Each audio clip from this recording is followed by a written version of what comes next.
Well, hello everyone. We're here and we're rocking out.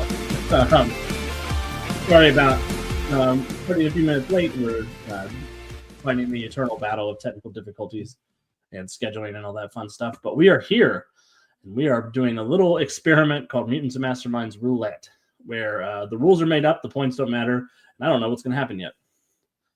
I have some wonderful players here who are also going on this we don't know what's going to happen journey. So say hello, players. Hello, players. Hello, players. So it's gonna be good. So yeah, tonight they don't know what characters they're playing. I don't know what villain they're facing. I don't know where they're going, but we're gonna do all sorts of fun experimentation just to show off how flexible the Mutants Mastermind system is once you get everything under control. So to start, players, I would like to create your characters using the Quick Start Character Generator in the Deluxe Heroes Handbook. So, when I point to you, tell us a little bit about yourself, and then I'll ask you to roll a d20. So I'm going to start with Brandon over here. Hi. My name's Brandon Brewer. I got into Mutants and Masterminds back when I was in college because my buddy Claude was like, hey, we've been playing, these other tabletop games. Let's try this superhero one I heard sounds pretty good. And so everything that I've ever done has all been his fault in regards to Mutants and Masterminds ever since then. I've been running a next-gen campaign for about 3 years now that I just love coming up with stuff for. And here's a fun little bit. You want to talk about how versatile the system is. All of the PCs in my next-gen game started out by using the Quick Start Character Generator in the Deluxe Heroes Handbook. That's awesome. Well, go ahead, roll a d20 for me. And if you get a 13, 15, or 8, please re-roll it. Okay. Let's see. Which one of you shall be my guide? Let's go with you. You wear a nice gift. 17. 17. You have rolled Totem. Nice. Which means that you are a superhero whose powers are closely tied to a particular animal. Convenient. And I'm going to trust you to go off and roll the rest of those while I assign our next person, their next archetype. You got it, boss. You can either go through and roll, you can select, but you have Totem. And down below me, we have Devious. Please introduce yourself. Hello, one and all. I'm Devious Hearts. I sound a little bit off because I have been fighting a cold for the past week. It's been vicious. But I am an admin on the Atomic Think Tank and have produced a number of articles there for you to enjoy and read. And I've been playing these masterminds ever since it came out, low on these many, many decades ago. I will now make my roll. My roll is... I have rolled an 11. An 11, you are going to be a powerhouse. Aha, okay. Which is a superhero who is good at being strong and tough and fighting and winning. So I'm excited to see what you come up with. Excellent. Thank you, sir. My pleasure. And just over here, I've got Gerald, who is going to be our third player today. Hi, everybody. My name's Gerald. I've been playing Mutants and Masterminds for a while, I think since 2nd edition. And I'm really looking forward to seeing whatever this dice is about to tell me. That's a, nat 20. I'm a weather controller. Nat 20 weather controller. Perfect. So head on off and get started on your characters. I'm going to talk to chat for a little bit. I'm Alex. I'm the line developer for Mutants Masterminds, and I'll play everybody who's not them. And my role now is going to be to figure out where our story is going to take place. So if you're at home and you have your Atlas of Earth Prime, you can follow along with me as I roll a number of dice. I'm going to start with a D6. I got a 6. So it's going to be somewhere on the ends of the Earth. 1, 2, 3, 4. I have 4 locations at the ends of the Earth. We're going to go to Subterra today, which is the subterranean world just beneath the feet of most people on Earth Prime. So it is a wonderful home to all sorts of different big monsters and little monsters. The Terra King lives down there. Oh And the boy, I Immortal can't wait to be an Wonder- avian totem underground.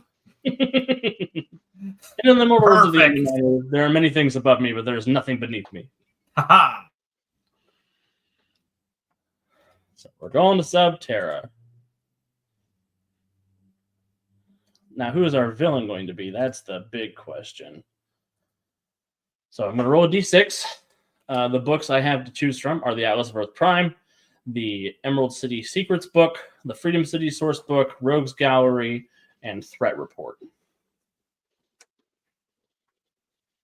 And the Deluxe Game Master's Guide. Going to Rogues Gallery.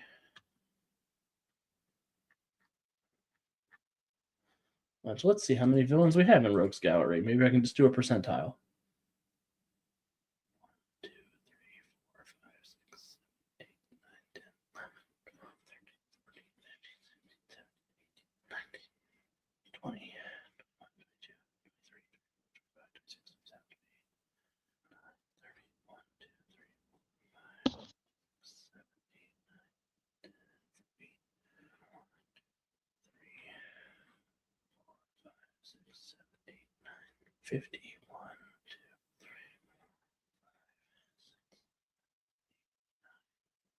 3, 61. Apparently, there are 61 villains in the Rogues Gallery books, so I'm going to roll a d61 online and see what happens. Murdoch is the villain. Roll d61.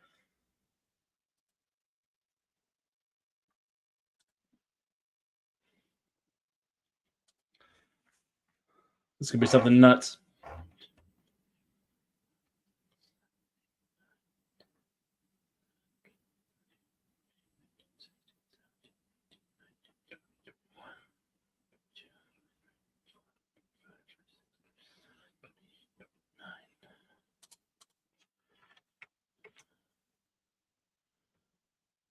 All right, we have rolled Mercurial as our villain today.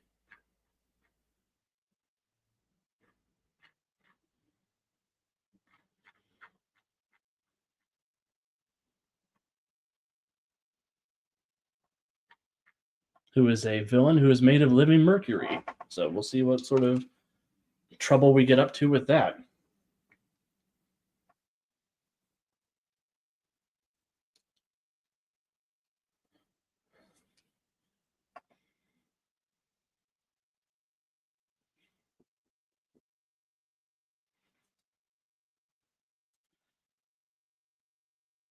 And she is a random villain herself, isn't she?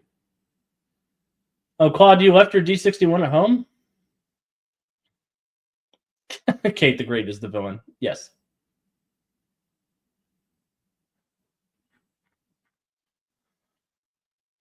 What is her random villain stuff?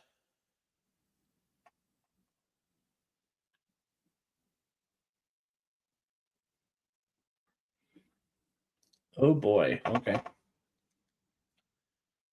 Got to see what kind of mood Mercurial is in today. I rolled a 19. Oh, this is actually kind of the perfect villain to pick because it comes built in with a motivation for the adventure. Thanks, Dice.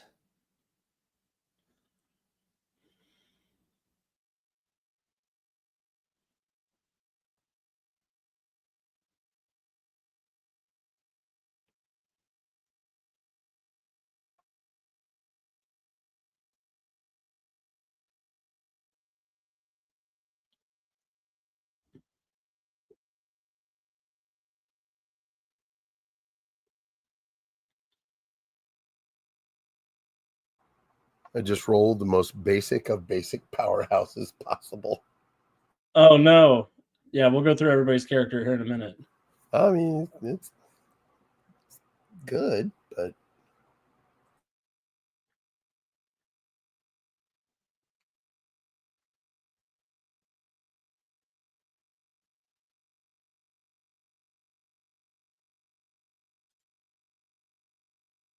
Dice working for the GM. How can I harness this power? You know, if you give up all hope of agency, then the dice have the chance to work for you instead of working against you. Clint L. Thank goodness I am temp taker, human thermometer. That's a very important power to have.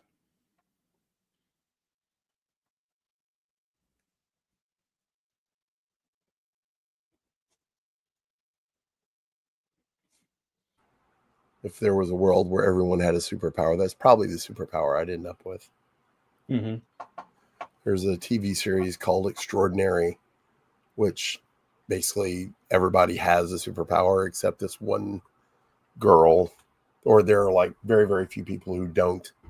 And they're kind of, oh, you poor thing, looked down on.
Quiet moments are scary. What's happening?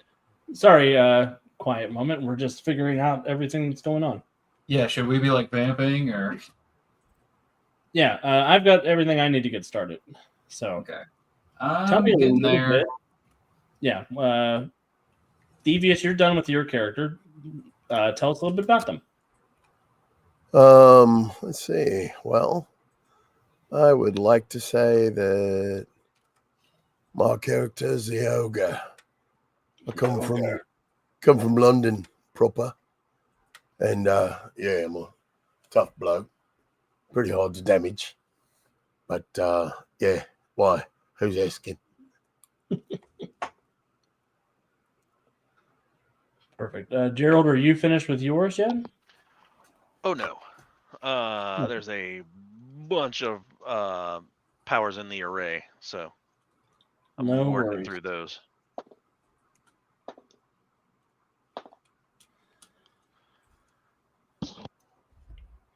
So from a GM perspective, and I wouldn't recommend doing this if you haven't done this before, but knowing this information, I'm looking at her motivation. I'm looking at the location we're going to and how I can marry those things together. And thinking about what opening scene I want to start with that gets us into the adventure and how we're going to go forward from that.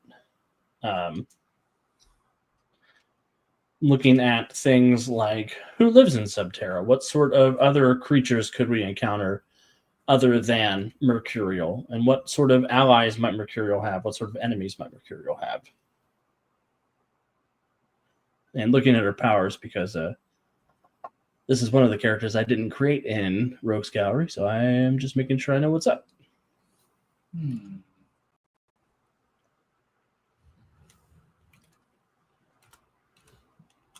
And sort of formulating the basics of a plot in my mind here. Knowing full well that no plot survives first contact with the players. Got that right. But having some idea of what I want to talk about and where I want to get off to.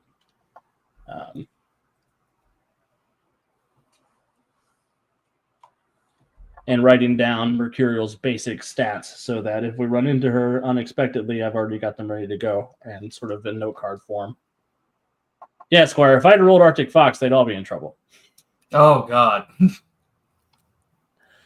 Well, at least they got Arctic Fox up against the next gen. That's fun. At least we didn't roll the Bowman, so you know. He always performs very well for me. I still have players for streams many years past who are like, if I ever see you in real life, I'm going to punch you in the face because of Arctic Fox.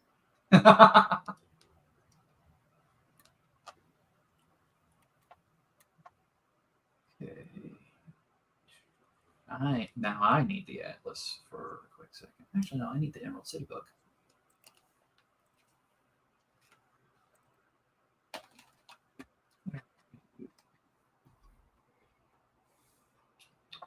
Arctic Fox is always around, even when he's not seen. Assume Arctic Fox is always there. You'll never be disappointed. Clang, a Valiant Comic Podcast, thank you for hanging out with us tonight.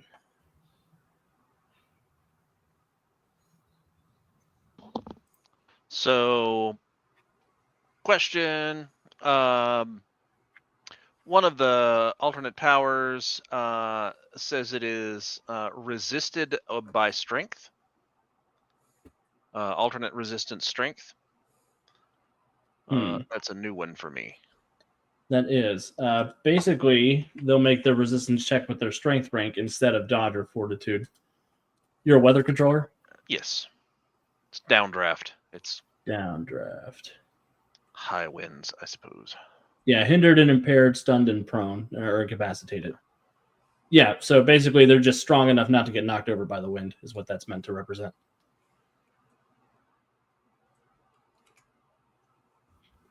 If you don't want to deal with that, I'm happy to just swap it for like dodge or fortitude.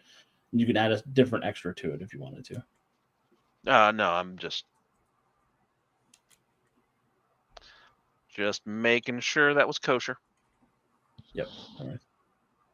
Oy vey. Love how this random array that I have rolled has given me the ritualist advantage and 0 ranks in expertise magic.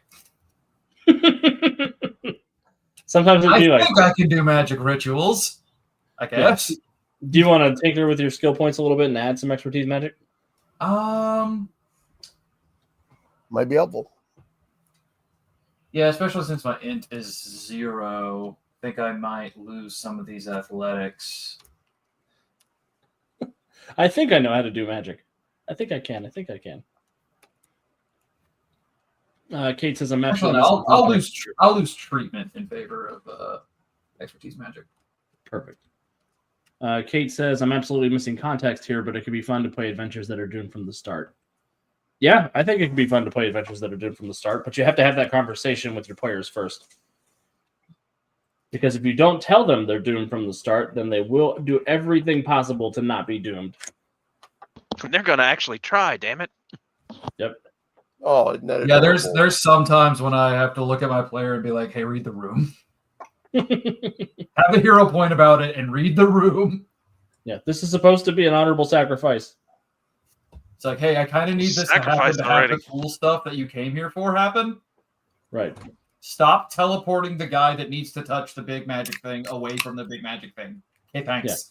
Yeah. You guys are in a flashback. Please stop trying to change the future. See, that's when I have a very specific NPC who is named Just in Time and just come in and be like, no, you can't do that. Stop it. Timekeeper said no. Stop it. Just like this Cockney 16-year-old British kid being like, oi, cut it out. Space-time continuum and all that. Quick question on favored foe. It says can be a type of creature, a profession, or any other category the GM approves. Profession. Is government agent enough of a specific profession? Yeah, it's good with me. Cool. Favored foe, government agent. Don't know how many of those we're going to run into deep underground, but hey, you never know. There's like a big lake or a sea down there, right? There is a big lake or sea down there. Sweet. because I got aquatic. You're an aquatic weather controller? Aquatic That's weather fine. controller. It's on the table. Tsunami. I'm not fighting it. It's like whenever you roll up it's like, I'm gonna roll up like a deep forest ranger with, like a wolf animal companion. It's like, cool, you're gonna be in the desert the whole time. Thanks. You're welcome. I try not to be a monster when I can avoid it, but occasionally it cannot be avoided. And occasionally it just gives me the chuckles. I also have startle and no bonus to intimidate at all.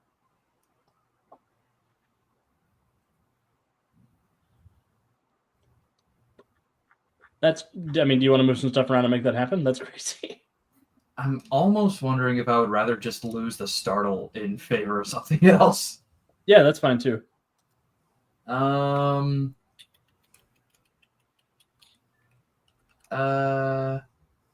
see what my talons give me fast grab, so I might take a grapple advantage. Nice. Probably improved hold. Yeah, that works for me. Yeah.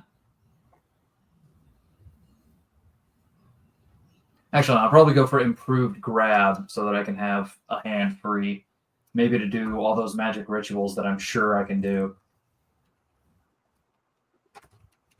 Don't worry, I'll help you. I'm a psychic weather controller that does magic. Also. Well, I got ritualist in my list too, and I got an open expertise, so I chose magic. Nice. By our powers combined, we can kind of do magic. Yes. Given enough time, we can figure this out. Excellent. There's a bird man and a fish man coming together underground to do a bit of magic. A birdman, a fish man, and an ogre walking down. I was going to say, along with an ogre. Who I don't think is going to be part of the magic stuff. Hey, no profiling. Yeah, fair. Right, because ogres, they're a bit of what science fiction. Do you read? Read a book.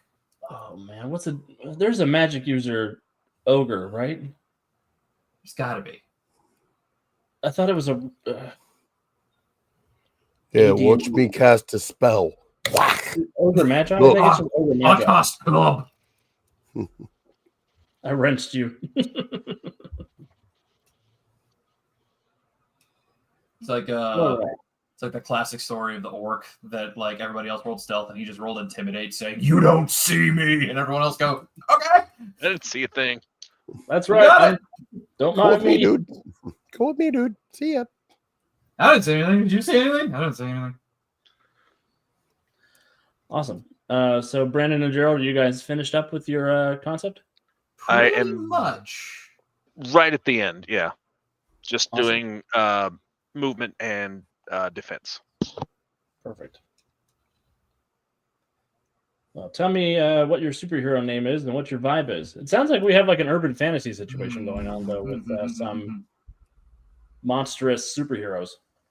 I mean, I'm not actually a fish man. I can just swim really fast.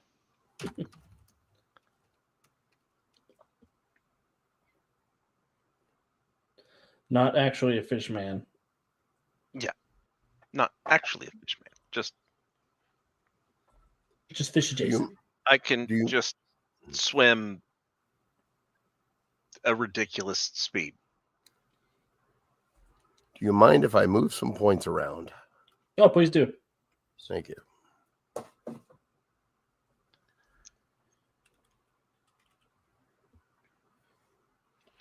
But that's probably because of my psychic weather control. I can just tide my way through the water. I don't know. My superhero name is Iceberg. Iceberg.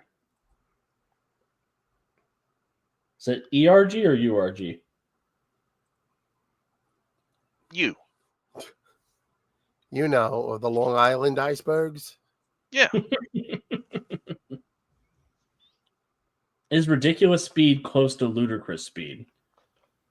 Close, but I I think can ludicrous is still swim faster. 500 miles an hour, so I imagine the water boils around me. I actually had that discussion with one of my players recently. I was like, "Hey, pal, you have the points. I'm not going to let you go faster than the speed of sound underwater because that's not how physics works." If you were a magic character, maybe you are explicitly using a battle suit that has to follow the laws of physics at a certain point.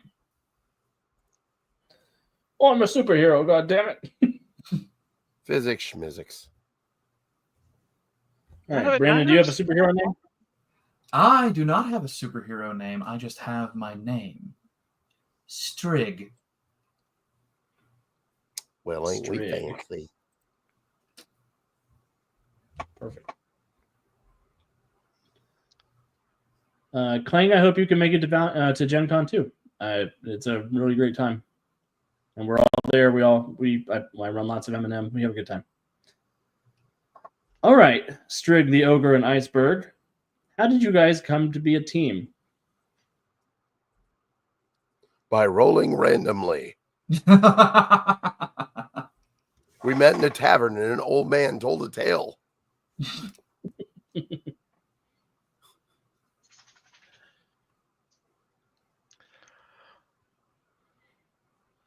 We were investigating some sort of weird weather phenomena. Dun dun dun dun dun. Sorry. Phenomenon.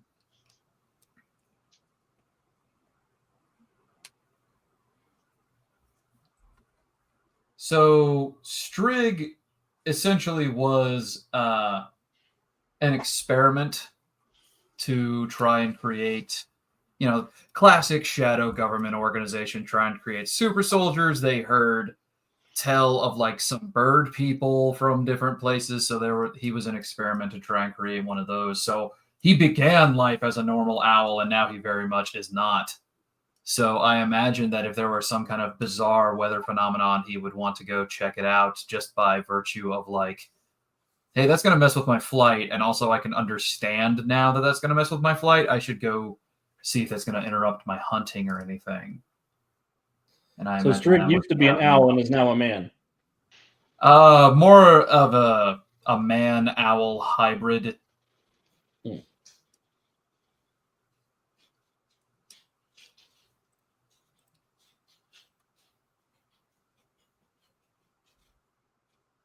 Ogre, what is your Because I got awakened and vengeful, so I was like, government experiment. He wants to get back at the people that made him because he doesn't understand life anymore. That's awesome. For my notes, you were made by Keskor. Kess. That tracks so much.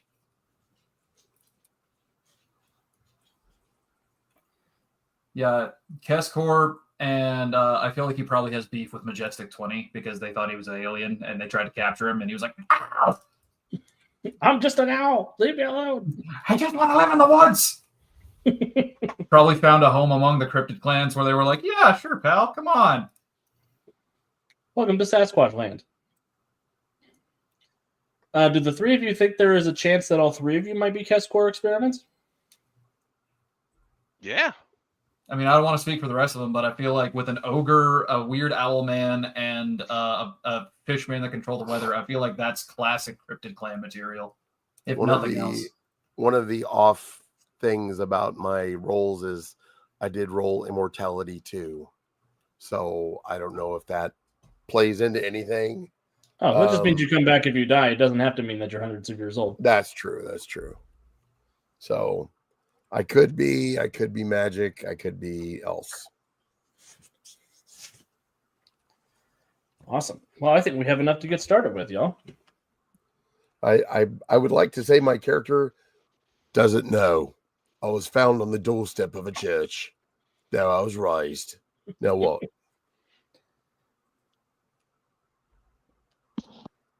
That's me.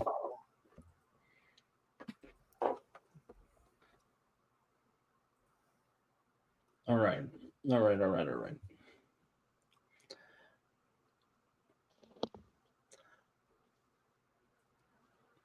can I say that the three of you are actually still under the ownership of Kescor? Ownership?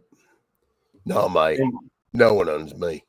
Yeah, I'm pretty sure that Strigg would have disemboweled anybody that tried to keep him from escaping. Like, what I'm saying is this adventure is your escape. Oh, okay, cool. Let the disemboweling begin. Aye. All right. Well, then I think I have enough to get started with. And this is going to be a fun, cool adventure. I think it's going to be a hoot. A nanny. Well, everybody gets a hero point, and Brandon, you get a second one. Yes! We stay winning. I assume the people who are here watching are regular Mutants and Masterminds players, but if you're not, welcome to Mutants and Masterminds. This is a D20 system where we're going to roll D20s, add numbers, compare them to difficulty checks, and the higher you roll, the better you do. The worse you roll, the lower you do. The other thing is hero points. That's my favorite mechanic in M&M. I think it's the best currency in gaming for players to interface with the story. Hero points can be used to reroll dice. They can be used to edit a scene, to use your powers in new and exciting ways that aren't listed on your character sheet, to do all sorts of fun stuff. Hero points are earned by leaning into genre tropes, by acting heroically, by good role playing, by jokes I think are funny, by jokes I think aren't funny, and I tend to give them out in between scenes. They're meant to be a resource for you guys to pinch into the story. So please don't feel like you have to have a big pile of them. I promise that they will come fast and loose. Okay, so to be clear, how many are we starting with, and how many should I now have? Everybody starts with 1. You should have 2. Bet. And I'm going to make a tally on my sheet here, just to keep track of when you guys spend them and when you don't spend them.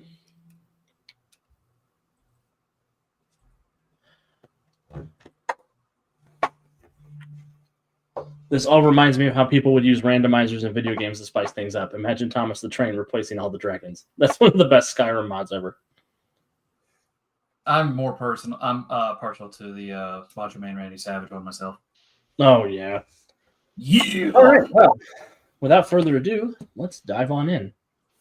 It is a bright and sunny day in Emerald City. Not that any of you are aware of that. For the last pretty much as far back as you can remember, you have been prisoners of a faceless corporation.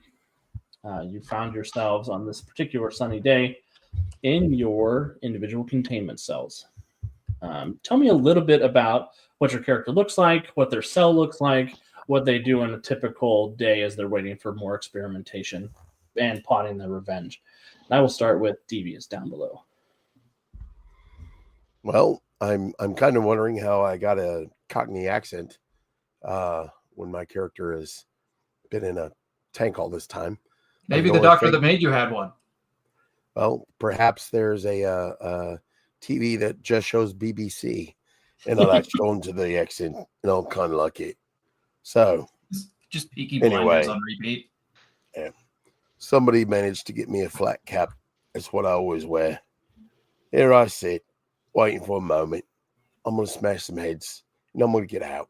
I'm going to wring the neck of the fool who kept me in here as long as he is. I'm just biding me time. Perfect. And Brandon.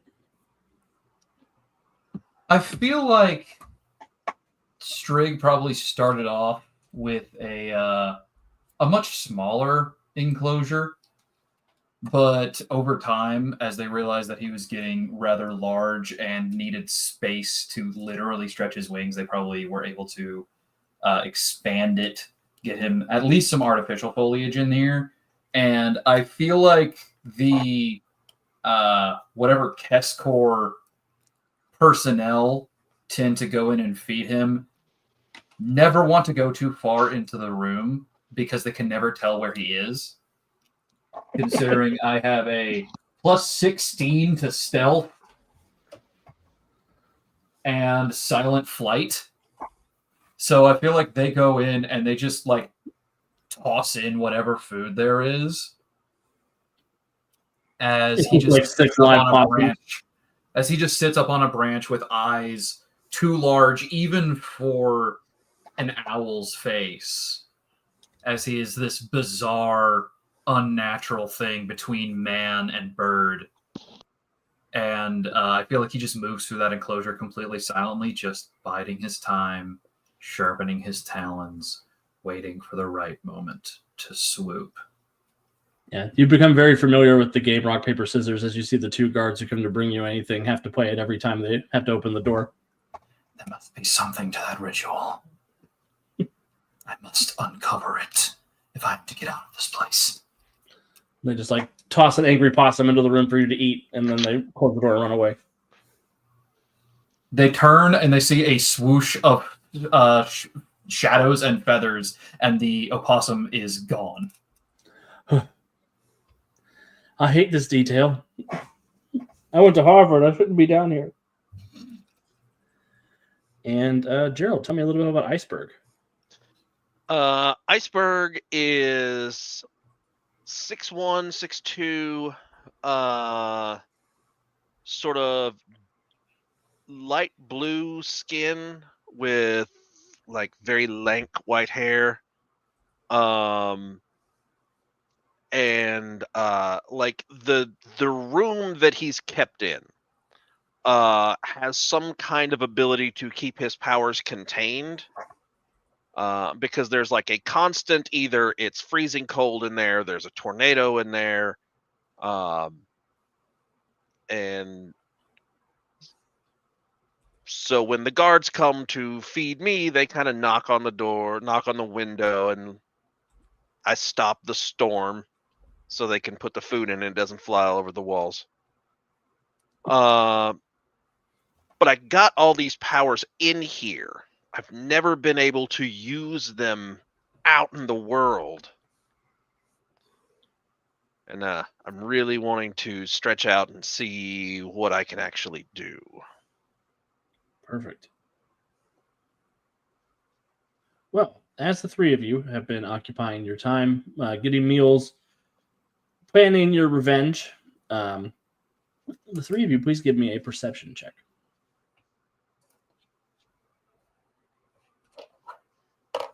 I'm good at those. Total of 20. 21 for me. Also a total of 20. Oh, good. All three of you can hear, it's almost a vibration that passes through the facility. The walls sort of rumble a little bit. There is a far off, almost a murmur. And the alarm klaxons begin to fire on down the hallway of your containment area. Big, heavy steel doors slam shut to ensure that there's no escape. But you can hear the yelling of guards and the stomping of booted feet making their way down the hallway, responding to something. I will immediately begin rhythmically punching the door that is in the beginning of my cell. Boom, Perfect. boom, boom. Doing my best. Give me a strength check. Or an athletics check. They're probably an athletics check that's higher. No, my athletics check is the same, but it's total of 21. I rolled low. Awesome. So you do bang, bang, heavy thuds into the door. There are indents from your fist going into the steel, but it's not enough to cause any structural damage yet. All right. So here's a question. We established during the intro that I have the ritualist and now some expertise magic advantage. Could I say that like I have prepared a ritual for when I think this, like my prime opportunity to escape might be? I think that would be an excellent use of the hero for that. Yeah, I'll totally that. Would our containment pods be where we could see one another? Yes. Yeah, the three of you can see each other. Okay. So we are furiously inscribing. Well, you make yourself known. Yes. And I turn off the weather. We're like frantically scribbling runes and arcane circles and stuff on the glass. Awesome. I want to say that I have been using my talons to carve into these obviously fake trees, and that the fact that they are fake just makes me more angry. So I'm like, That's perfect. Yeah. Just like scribing runes that somehow come to me in the back of my mind. Yeah. Go ahead. Spend the hero point to say that we have this ritual that you've been preparing this time. Done. And I'll actually, since the two of you can sort of coordinate through the walls and you've been working on this together, I'll have you both make an expertise magic check as a team check. So if either of you has the teamwork advantage, you'll get the +5 bonus to this. Awesome. I do not have the teamwork advantage. So who wants to? Gerald, do you want to? How much of a modifier do you have to expertise magic? Because I have a +9. Okay, yeah, it's way better if you make the primary check and I roll to assist you. Okay. Because I only have a +4. That's going to be a total of 16, which I think it's DC 10. It is. So that will aid. That will give a +2 bonus to Iceberg's expertise magic check. Awesome. Well, that only comes up to a 17. Okay. What was the intended use of this ritual? What was it meant to do? Are we each having independent effects, or are we like combining one? Because I had like a vague idea I wanted to. Okay. So is it like there is a wall that we can see through in between our enclosures, essentially? Yeah, there's basically a big glass plate in the door that you guys can look to each other. I think, Gerald, unless you have a different idea, that it would be that like that wall just doesn't. I think it's very crude magic. It's enough to like shatter this wall so that we can be on the same side and like use our combined efforts to try and get one of our doors open.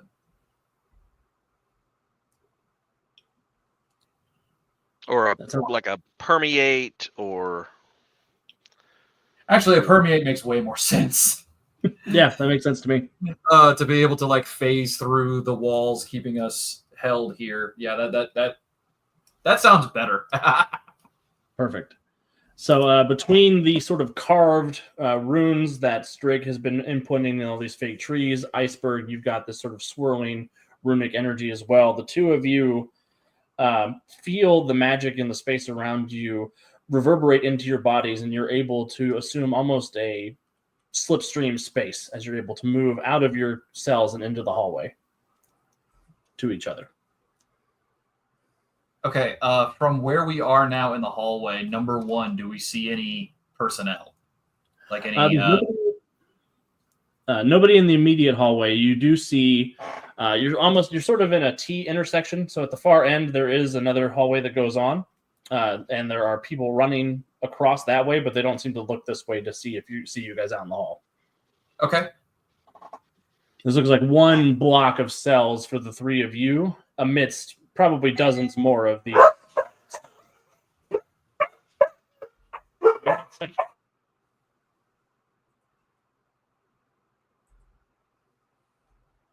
Oh, I went deaf. I just want to use this opportunity to say that if you want an idea of what Strigg looks like, just kind of Google black barn owl. Just like a barn owl with like high melanism. And that's kind of the vibe. Okay, then.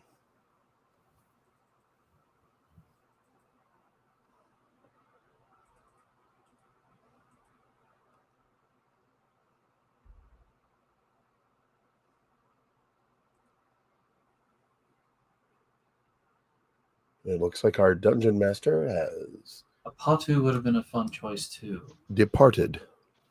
What's a Patu look like? Am I coming through on my mic? Yeah. Okay, good. Oh, God. A Patu?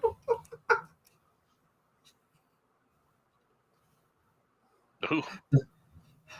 A Patu, like, the appearance of that bird is nature. The true like internal vibe of that's the true internal vibe of Strigg, because I think Strig looks super scary right up until the point he tries to be scary, at which point he has no idea what he's doing. Sorry about that. I had a kid stopped out front and wanted to sell me something. Got it right. Sell the dog. But all is well. So yeah, you face through the cell wall. Place, stop it. You face through the cell walls. You find yourselves in the hallway. You do see some guards run across, but they don't seem to notice you guys. Can we see the controls to I already forgot his character's name. The ogre's cell. Yeah, there's a control panel there. Ogre, do you want to give me another athletics check? Sure. Can we say that 31? Can we say that I open the door right as he goes to charge it? 31. Oh man, 31 feels like a bad thing to take away. So you do go to open the door, but Ogre is able to bash it down as you were able to get clear just before the panels interacted with. And the three of you are free in the hallway. Strig goes to press the button that he's fairly certain will open the door because he's paid attention at feeding time. And then those doors just... and it, like he hops back and all those feathers kind of... What kept you? Well, we were in a cell. It's easier, I assume, to carve into real wood than that plastic. My character will look down at the are there guards running around, or what's on the floor? So the floor is these emergency lights have plopped on as the red lights from the alarms have come down from the surface. You do see that there are a number of guards making their way. You do hear lots of screaming and gunfire. Go towards the gunfire. Gunfire means something coming in. That means a way we can get out. That's my thought. How high and shadowy are the ceilings in these hallways? The ceiling in this hallway is about 15 feet tall, and it is, especially with the emergency lights on, it is fairly shadowy.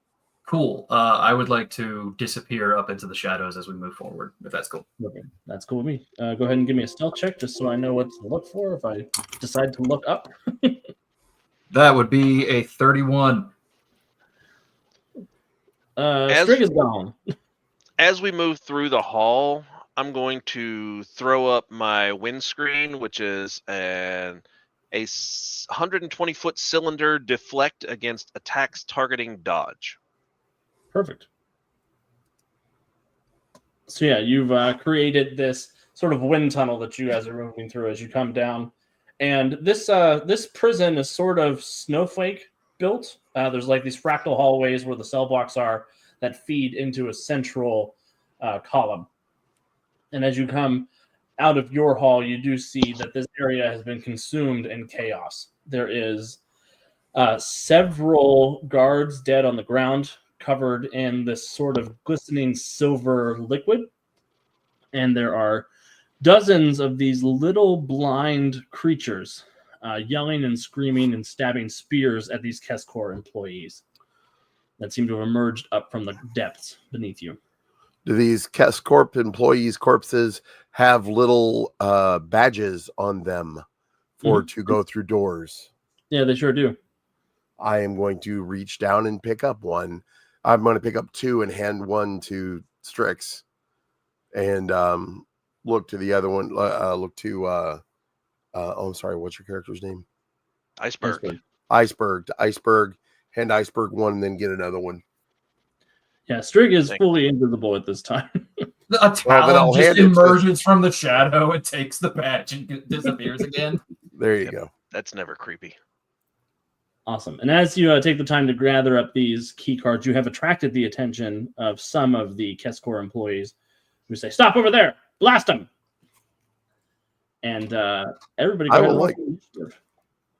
Can I go ahead and do it before that an intimidation check?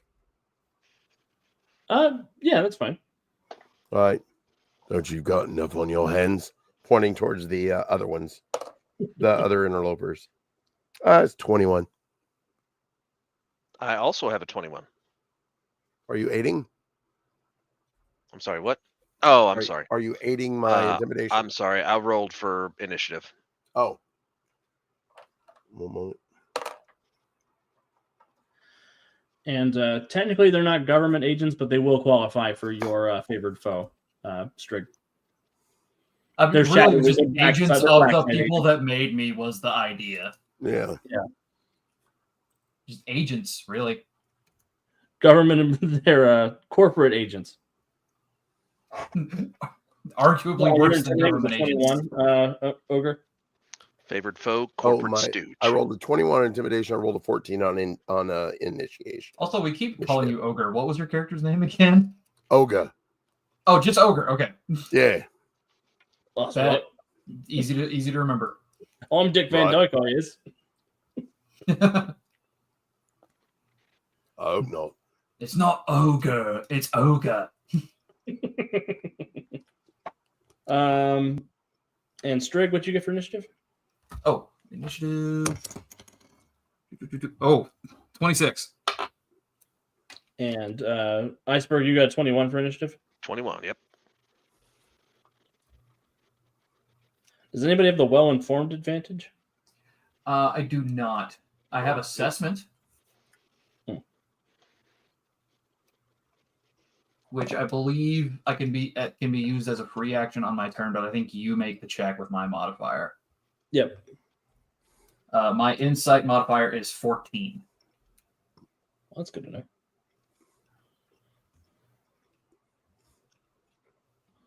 Math is hard. I think one of my players might be watching and remembering, oh, right, I need to remember to do that. I have that advantage. Shout out, Steven. I saw you in the chat, and that's why I remembered.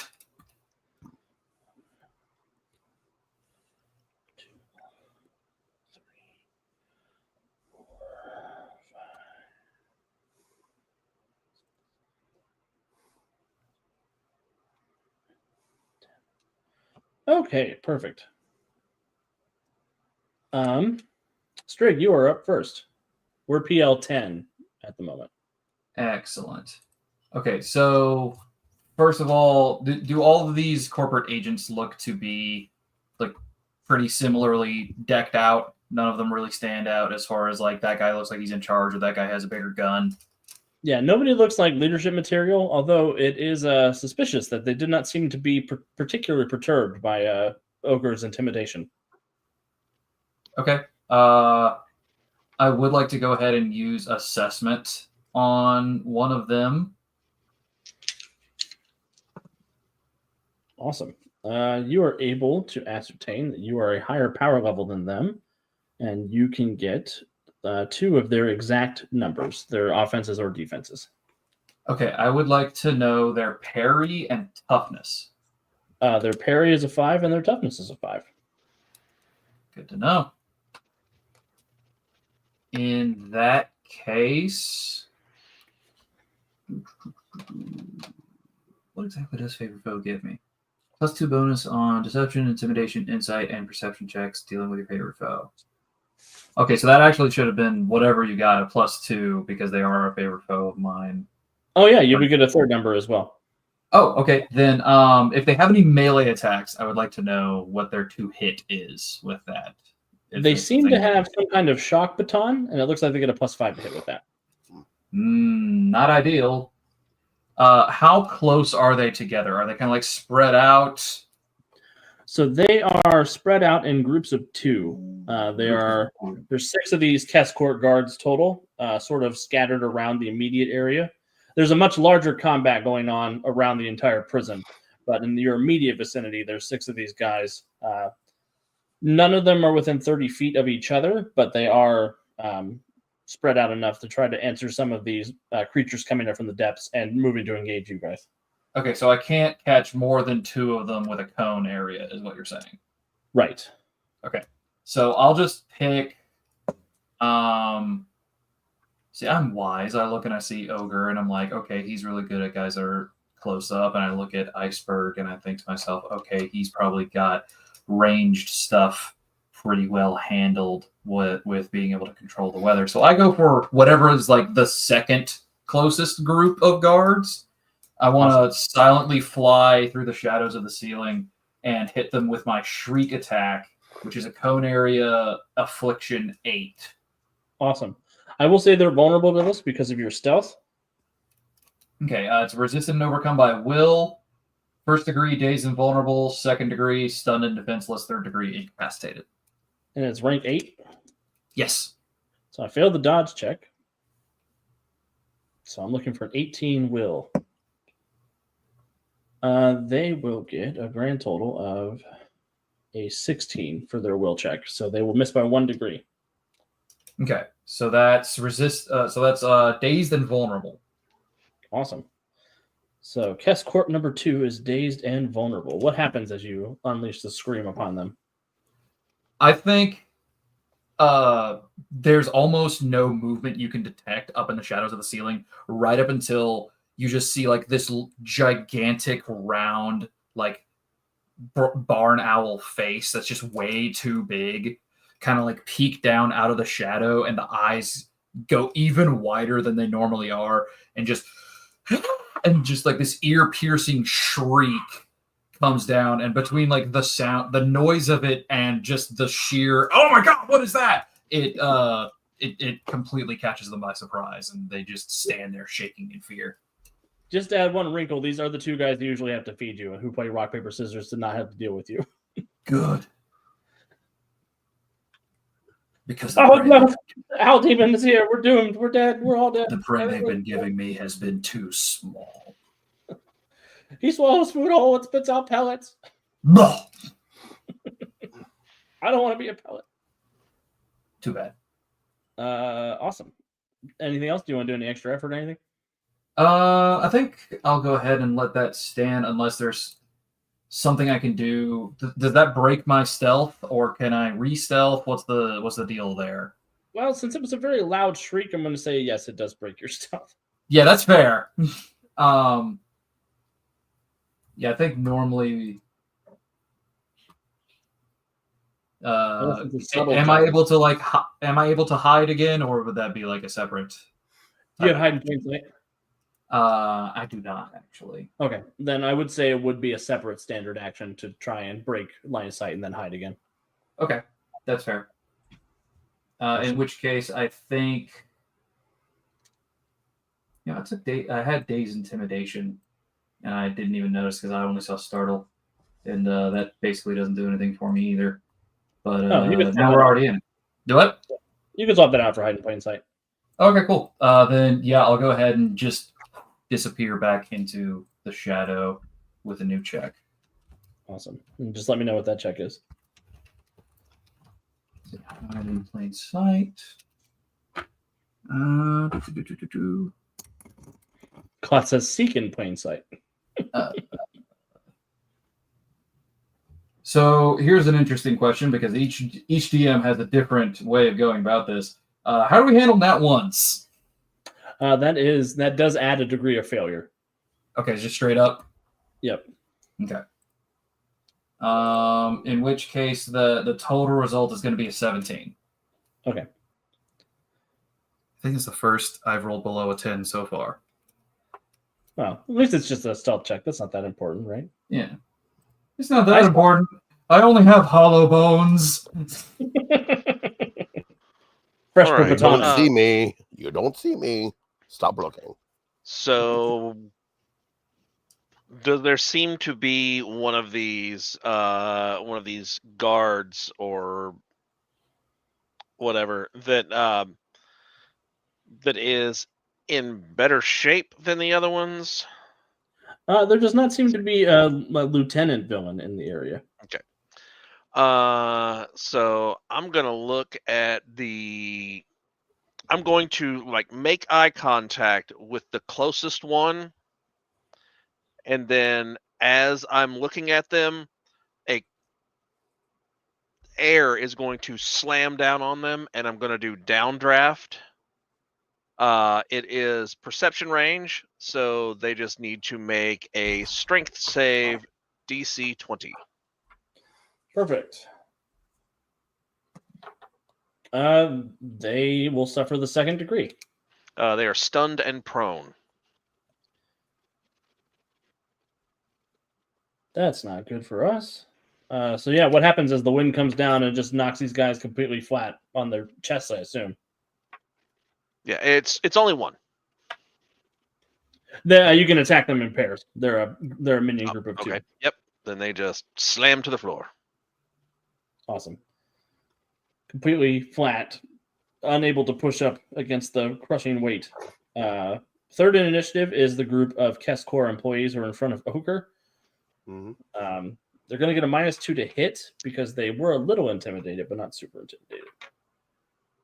So they brandish their stun batons and they go to take a swing, and they get a nat 20, which means nothing because they're minions.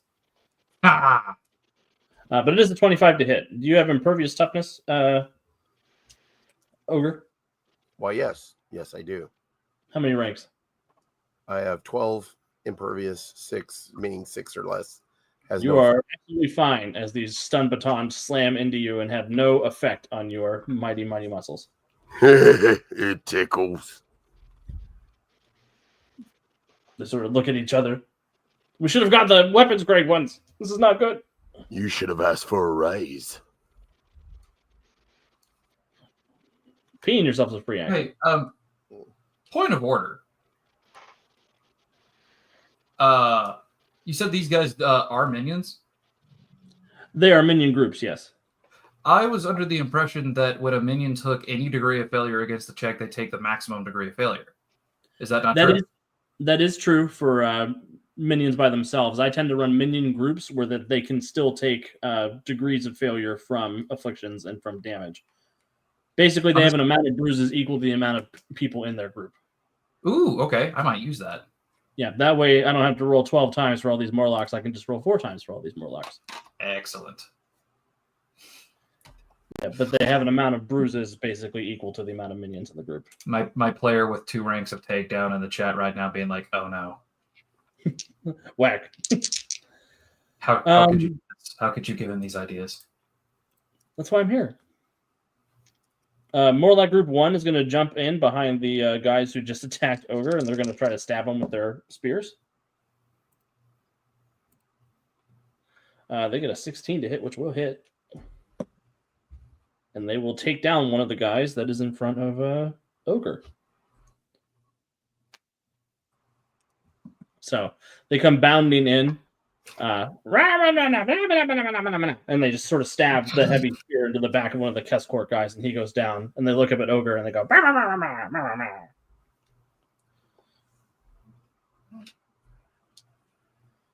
they're dazed and vulnerable, so they're going to hang out. They're dazed. It's a dazed affliction, so I got to roll to see if we break out of it. We do not. Your shriek isn't progressive, is it? No.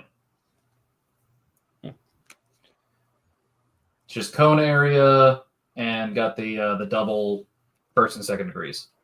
Perfect. I suppose after you're all done, there will be less Morlocks. Morlock Group 3 are going to run out, and they're going to take some spears and try to stab Iceberg. And get a 22 to hit. That would be 22 is my parry. Cool. I need a toughness check. You're looking for an 18. I don't like that. Oh, I rolled an 18, so. Oh, you're good.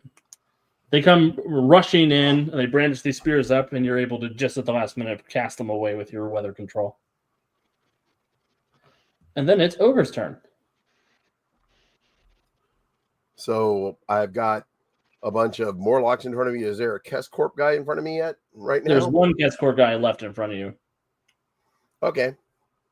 How many Morlocks are in front of me? There are 4 of them in front of you.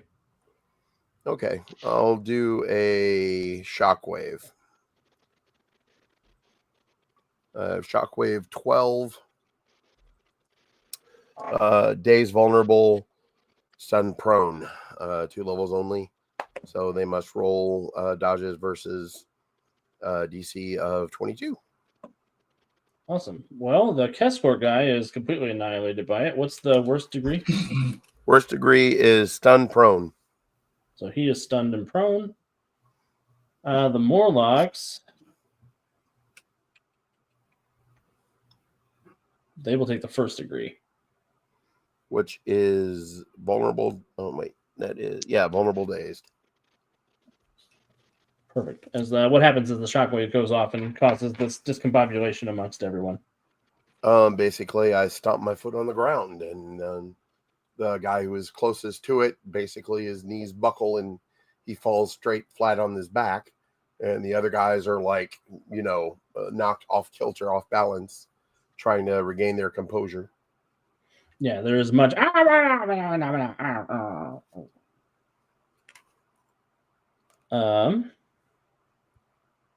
Murloc Group 2 is going to charge over and attack the stunned and prone Kesport agents. I hate that for them. Yeah, they'll just kill those guys on the ground. That works out for me. And just spear while they're stuck in the downdraft. And then another group of them is going to run up, see that you're attacking their buddies over, and they're going to try to throw a big net on you. Okay. They only get an 8 to hit your dodge, though. 1 moment. I have an 8 for my parry. Or for dodge or parry? Dodge. Dodge, I only have a 6, so they got me. No, I need a 16 to hit a 6. Wait, no, I've got a 6, so they have to get over. Wait, what now? So you have a 6, which means I need a 16 to hit you. Yeah, I thought you rolled an 18. No, I got an 8. Just a second. Oh, sorry. 8, no 10 place. Yeah, no. I'm good. So all of them together, and they chuck this big net and it just sort of flies over your head and it lands on the hallway behind you. I got to look behind me, and then you just kind of look at them, look behind me, look at them, like, really? They go to ready another net. Okay. Strig, back over to you.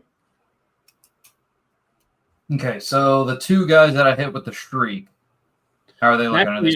Sorry, at the beginning of round 2, can I have Strig and Iceberg make a perception check for me? Can do. Yeah, Strig and Iceberg, plus 2 circumstance bonus for this as well. Plus 2 circumstance bonus. If it matters at all, I have extended and low light vision. Oh, okay. I have extended hearing and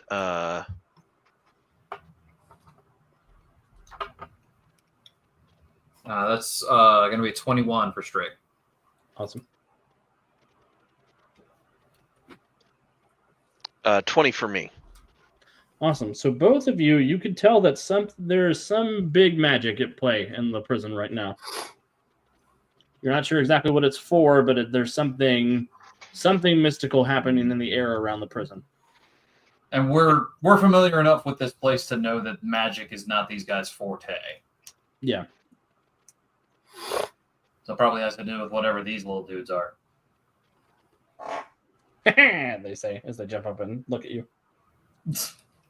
Okay.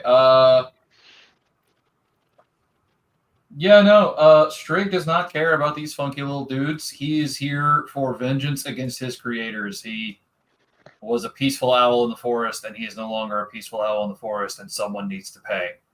So he is going to go and attack one of the guys that he previously shrieked at. Perfect. They are dazed and vulnerable, so they are very easy to hurt. Excellent. So I'm going to go in with my talons, just kind of dropping from the ceiling. I got a nat 1 on the last thing. There's no dramatic coming out of the shadows. I feel like on that nat 1, he ran into an emergency light that he wasn't paying attention to. And so now he's just kind of recovering from it and is like, pray. Ha! So that's going to be an 18 to hit. That will hit. 5 damage. So DC 20. They get a grand total of a 9, so you will take out both members of the group. What happens? So I'm picturing. Hey, real quick, the stream's PG-13, right? I let it rip. It's Saturday night. Full disembowelment, like an owl on the hunt. Just comes in, and one set of talons in each, just like to the sternum, rip down into the guts, grab, twist, pull. Beautiful. Full disembowelment, and as he smells the blood of his prey hit the floor, he just goes.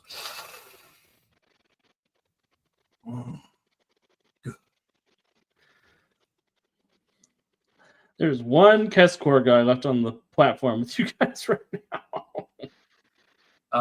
How is the integrity of his pants? Spoiled. Awesome. Anything else, Trig, or you content? Can I fly back into the ceiling and hide? Yeah, that's fine. Awesome. Maybe don't do in that one this time. That's a much better roll. That's a total of 30. Awesome. Strig just much more does that, and then one flap just like back up into the shadows and is gone. He's the knight. Iceberg, over to you. All right. These little Morlocks that attacked me. I don't like it. I don't like this. I'm gonna freeze them. I don't like it. I don't like Morlocks. I'm gonna do Arctic Freeze. It is also perception range. Oh no. Affliction DC 20 dodge. Oh no. Okay, they are third degree if you have one. I don't. It's just defenseless and immobile. But they'll have to like damage their way out of it. So you've completely frozen these guys in place. What happens?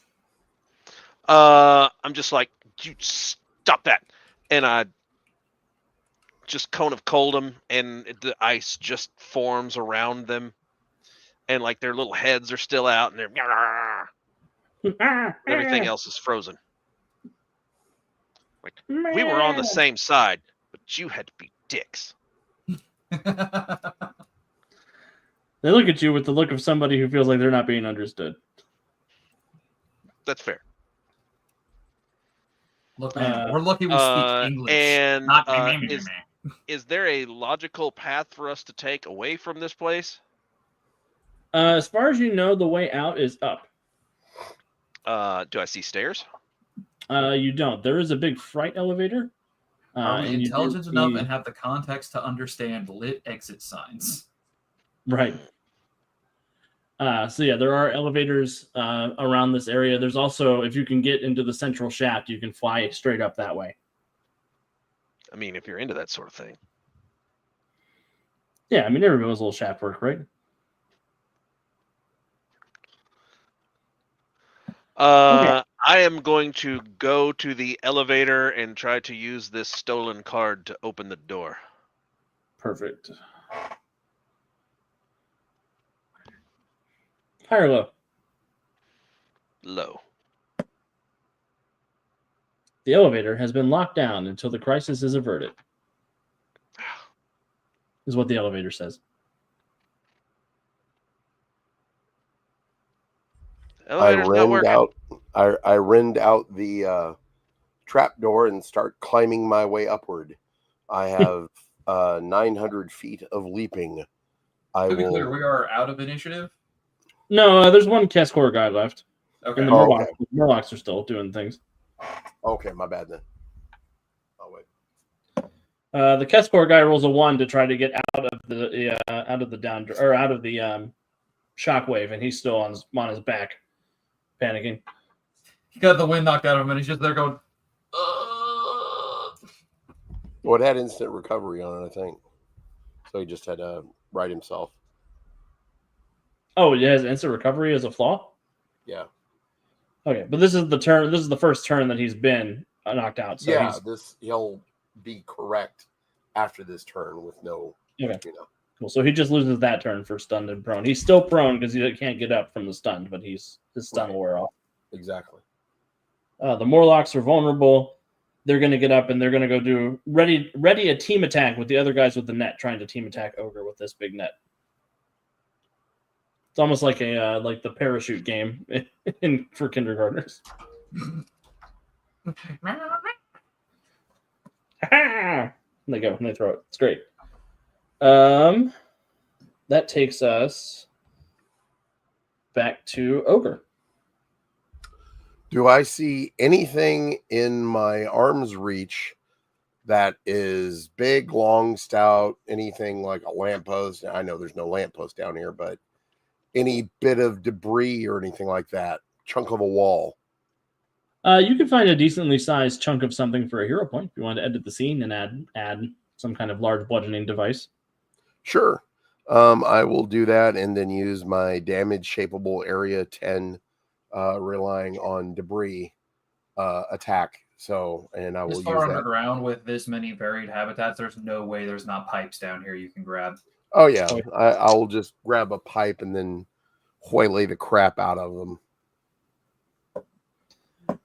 You finish off the last Keskor guy. And then the two groups of Morlocks both lose 4. Remember that? They'll take out those other two groups of Morlocks too. Wham. I say that will take us out of initiative. But I'm also going to give everybody a hero point for no nefarious reason. Cool. For no nefarious reason. Go to the elevator, press the buttons, look upset, rend the trap door out, and then start climbing. Using my leaping as best I can, and I'll use try to grip with my super strength the cables and walls and things like that to climb up. Question. So, I'm giving the hero point because something is happening. Okay. So, as the three of you sort of gain your bearings, start planning to escape, that magical feeling surges up that both Iceberg and Strigg are able to feel. And all of this sort of liquefied silver begins to coalesce, and the entire facility rumbles and shakes and slips out into some kind of wormhole space. As the three of you find yourselves rocketing and plummeting down, down, down, until you come to a crash somewhere far below where you started. Down to Goblin Town. The prison shaft has exploded and broken apart.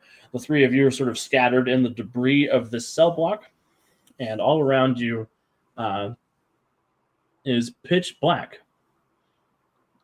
I think some of you have low light vision or dark vision, right? I have low light. Which for an owl, I feel like it should be dark vision, but Yeah. Still like air. Can you see in the dark? Me, no. Okay.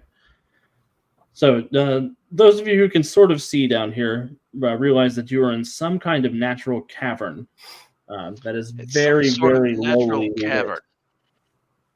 Very low, very, very poorly lit by a number of bioluminescent mushrooms.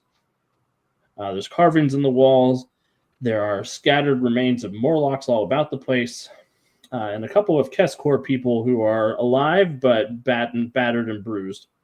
To be clear, we were teleported here from the Keskor complex, or the Keskor complex physically fell through the earth and landed here? It felt a little bit like both. You could tell there was magic involved, but you think that whatever portion of the Keskor facility you were in also teleported with you. Okay, so basically somebody took this chunk of the building and moved it through space to this underground cavern. Yes. Okay. But now we can get out of this chunk of building and out into the underground cavern? Yes. Yep.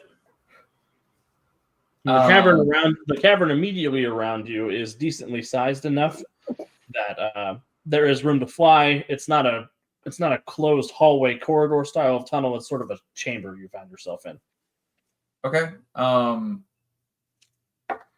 First thing Strix does is fly up into whatever shadows he can find to hide, and then he's gonna look around and try to get his bearings in this new space. Awesome. Give me a perception check. It's all I want is to go back into the trees. There were fake trees, and now there's no trees. Just various states of forested and not forested areas for poor Strix. So that's going to be. Did you ask for the stealth or the perception first? Perception. Perception first. That's going to be a 32. 32. Awesome. As you're sort of scanning the area with your big eyes, you can tell that you've come into some sort of habitated area. There are a number of carved buildings in the walls of this cavern, sort of step style, almost like ziggurat style buildings down here, sort of hieroglyphic style carvings. You do see there are some Morlocks interspersed amongst these buildings who are very confused about what just blew up in their house. The Keskor agents seem to be trying to rally to come to each other to figure out what's going on. And you can see further along in the cavern, there is a branching tunnel that goes down where you can see more of that liquid silver has gone off.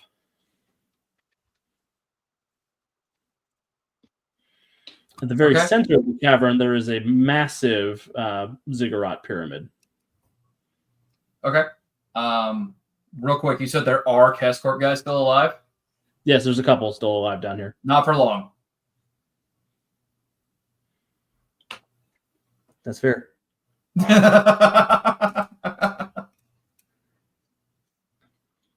Just for a moment, because I know there are other people around and I don't want to actually freeze them. I do let loose just for a bit, just to feel it. My stormy weather environment. It is extreme cold and impaired movement for 2 miles. Nice.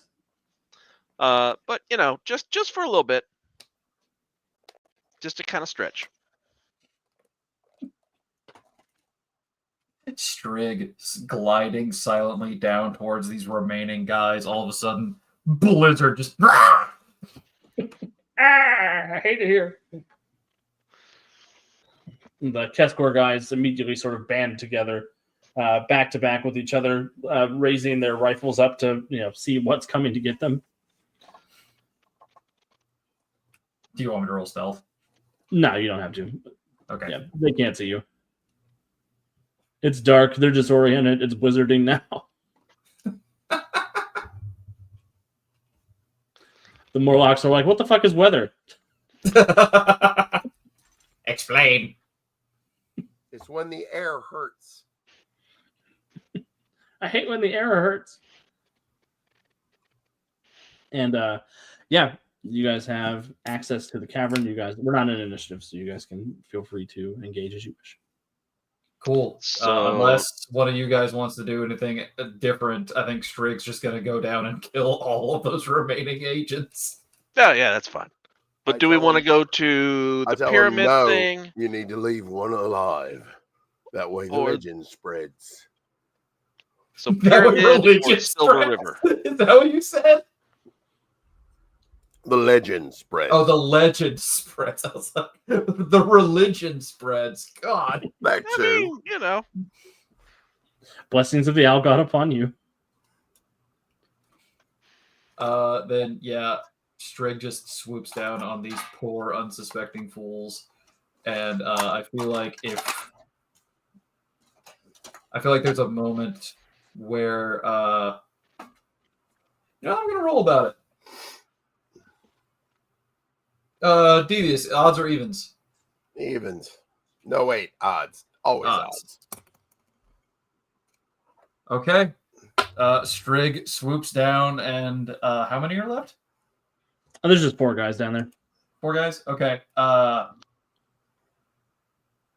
Strig takes flight down, goes to where he's, directly above all of them, and then just, dive bombs, calling upon the spirit of the peregrine falcon instead of an owl, and comes down and just rakes 3 of them, and then just doesn't turn bodily. His head turns a full 180 degrees to look down at the last one and go, leave.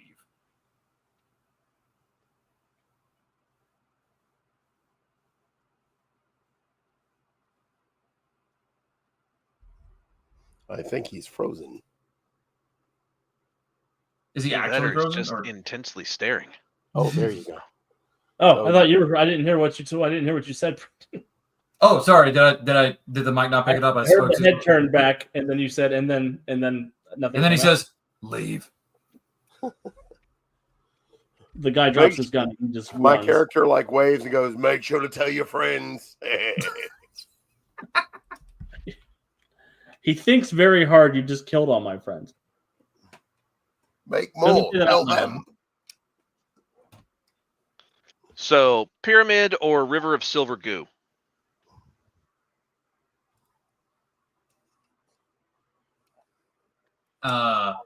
Strigg, once he gets down, he relays everything that he saw from the heights of the cavern to his cellmates.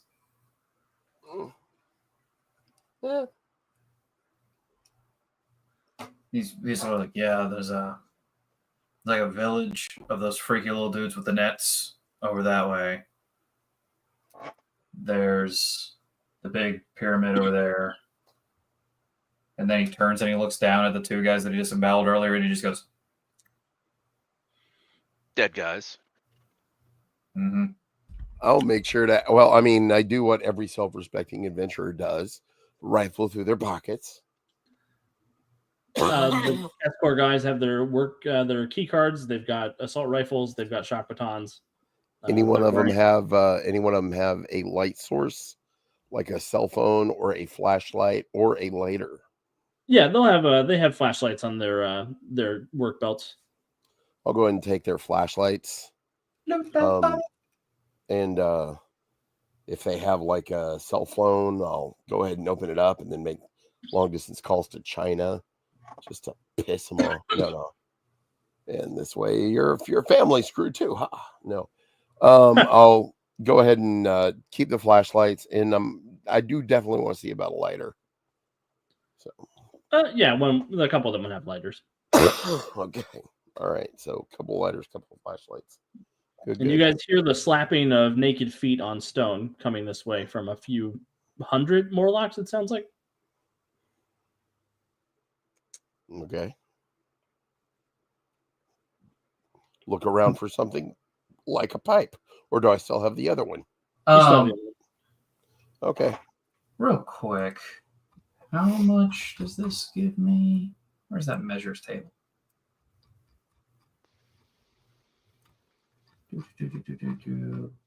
No feet for free. Give them shoes. Okay, so Ogre, you have big leaps.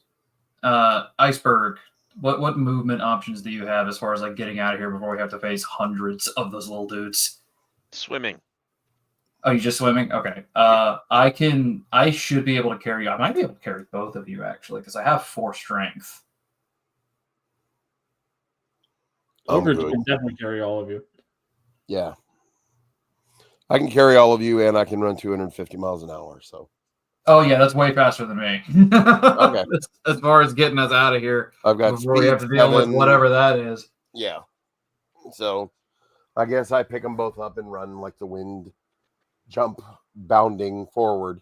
Problem is, wait, I can fly. But I did just think of a problem. My character does not have low light vision. So I'll hold the Strig is flashlight. perched You on carry your me. shoulder, just giving you directions. to the left, more left. Bam. Because I can see like way far ahead of us.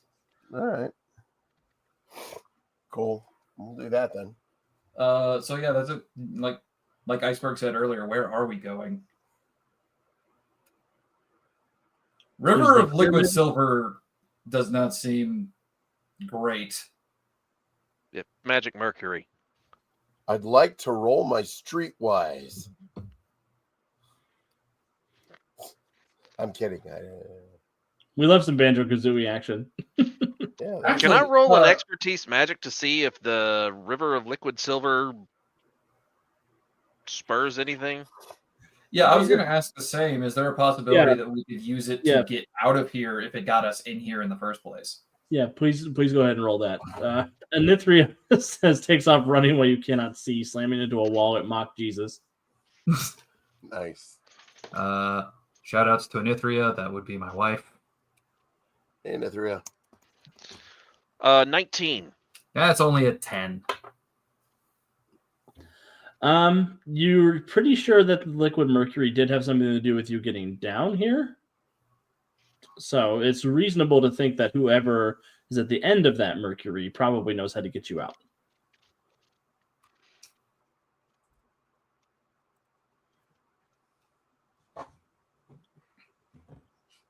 Yeah, because as far as Strig's concerned, there are no trees here. He wants to leave by any means necessary.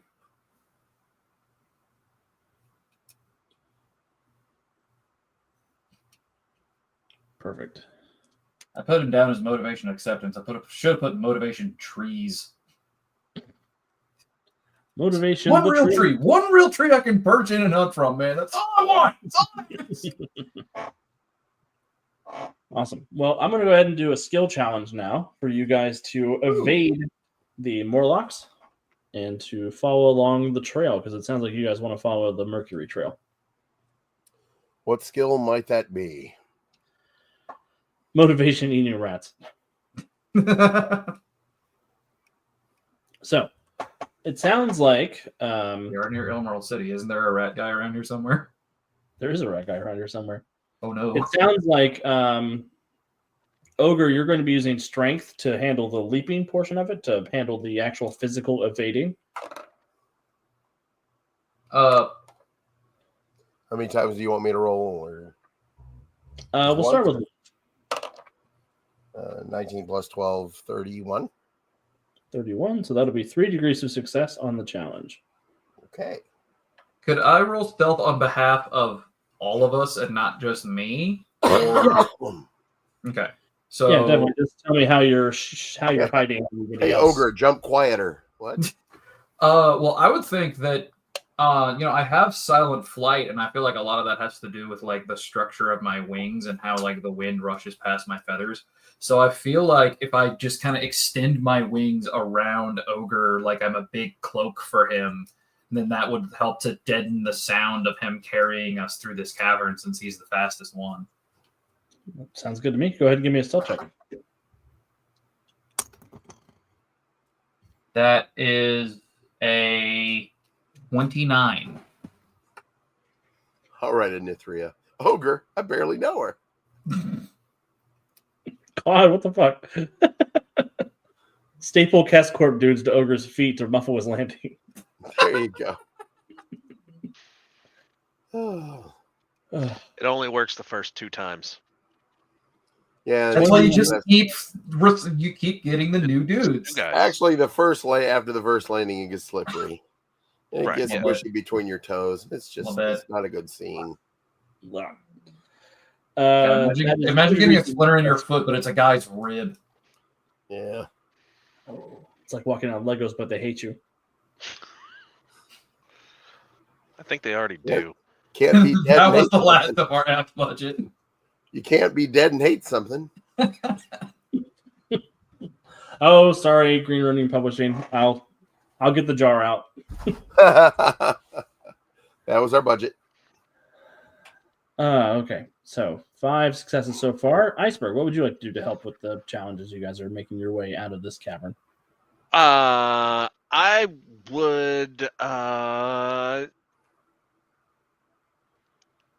would keep an eye out for good ways to travel, since I actually have dark vision.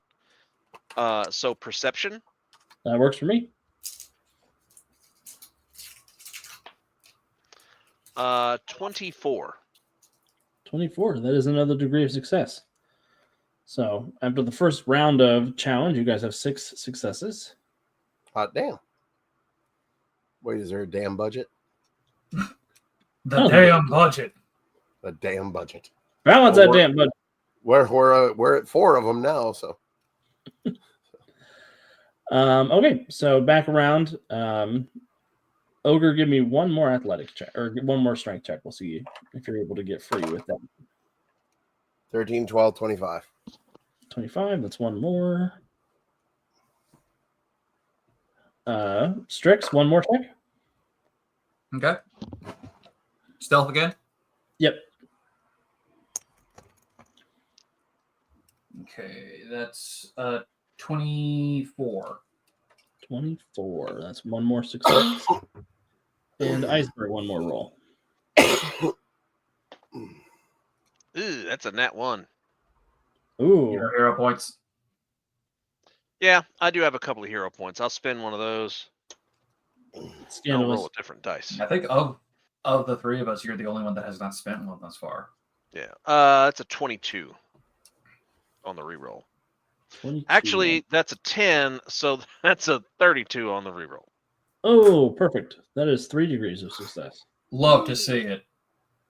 So, what happens as you almost doom the mission and then just decide not to instead? Oh, don't walk over there. That's a cliff. Ah! That falls forever. Other way. Awesome. So, by your powers combined, you're able to evade notice and outrun the army of Morlocks who was coming to capture whoever was at the scene. You do That notice one remaining Kescorp guy. Yeah, they got that guy. I told him to leave. You notice that they're taking him back towards the pyramid as you make your way down into the tunnels. Rip the homie, not my problem. Awesome. And as you head down into the narrower tunnels, you do sure enough see that there's a large number of these puddles of liquid mercury leading down. Also, at the bottom of the tunnel, there is a sort of glowing red magma space. As you come down into a chamber that is sort of moated with liquid magma. There's a number of these stone men moving around, pouring rocks out of the lava, or pulling rocks out of the lava, putting rocks into the lava, just sort of living their best life. And it looks like there is a tower in the center of this moat of magma that the liquid mercury leads up to.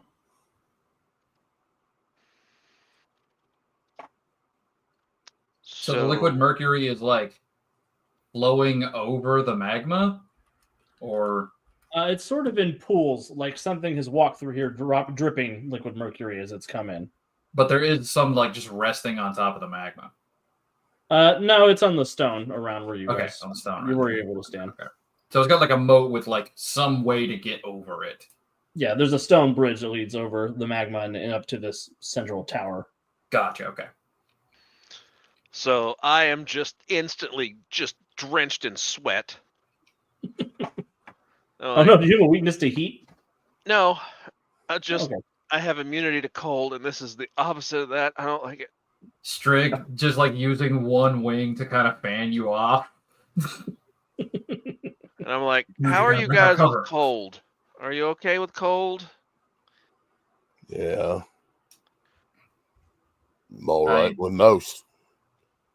I.e. immunity. Hey, life support. I used to be better with cold. Then I got more things, and the feathers haven't quite grown in yet. Okay, I'll just kind of do this. So I'll hit the stormy weather again. Oh God! In this magma room, you make a cold storm. Extreme cold for 2 miles. How much steam does that make? How many tornadoes does that make? Suddenly very foggy in here, I imagine. Because you've got intense hot air mixing with intense cold air. Mm-hmm. That does things. At least it's magic. I don't know how physics works. It's probably all tornadoes. Yeah. Tornado Alley. It's very windy, yeah. Probably just turns into a very mild climate. Everybody's probably noticing. suddenly It in a becomes wizard's so terrarium. humid in here. Yeah, when that happens, and boom, steam cooked everybody. So it's gone. As that steam and fog sort of fills the area, you've attracted the attention of the stone men, who are about 8 feet tall, made completely of rock. And they come climbing up to the bridge, and 2 of them will step forward and sort of look at you and make this gravelly noise with their mouths. So just so that everyone understands what we're looking at here, there is an ogre who I'm picturing is like has iceberg just like under one arm like a football, and an entire owl man also his size perched on his shoulder, now all soaking wet from steam and rain as this 8-foot rock person comes up and like gravels at us. Somebody give me an insight check. Yeah, I can do those. Decent. You know what? This seems really important. I'm going to hero point that because that was a natural 2. Everybody is back to 1 hero point. I have rolled a 14. By rolling on the die, a 14. Claude just put your face on there with the phrase Claude, fast you and loose cursed stuff. me. I rolled an 11 with my hero point reroll. I got a 25. But with that 11, that is also a 25. All right. Ogre, what you get? I got a total of 14. 14. Okay. So, Ogre, you're not sure what's going on, but Strix and Iceberg, you can tell that... What'd you say about my mother? Like, he doesn't speak English, but this is clearly the, what are you doing here? Identify yourself. Are you friend or foe sort of conversation he's trying to have. We're fine. We're just passing through. Can you tell me how to get to Alaska? I told you we should have made a left it out. The assembled rock people look at each other and they shrug their shoulders. Devious, you made the Albuquerque joke. I was waiting for the right moment. Sorry. How dare you be as funny as me? Yeah, the 2 rock guys on the bridge sort of look at each other and they shrug their shoulders when you ask about Alaska.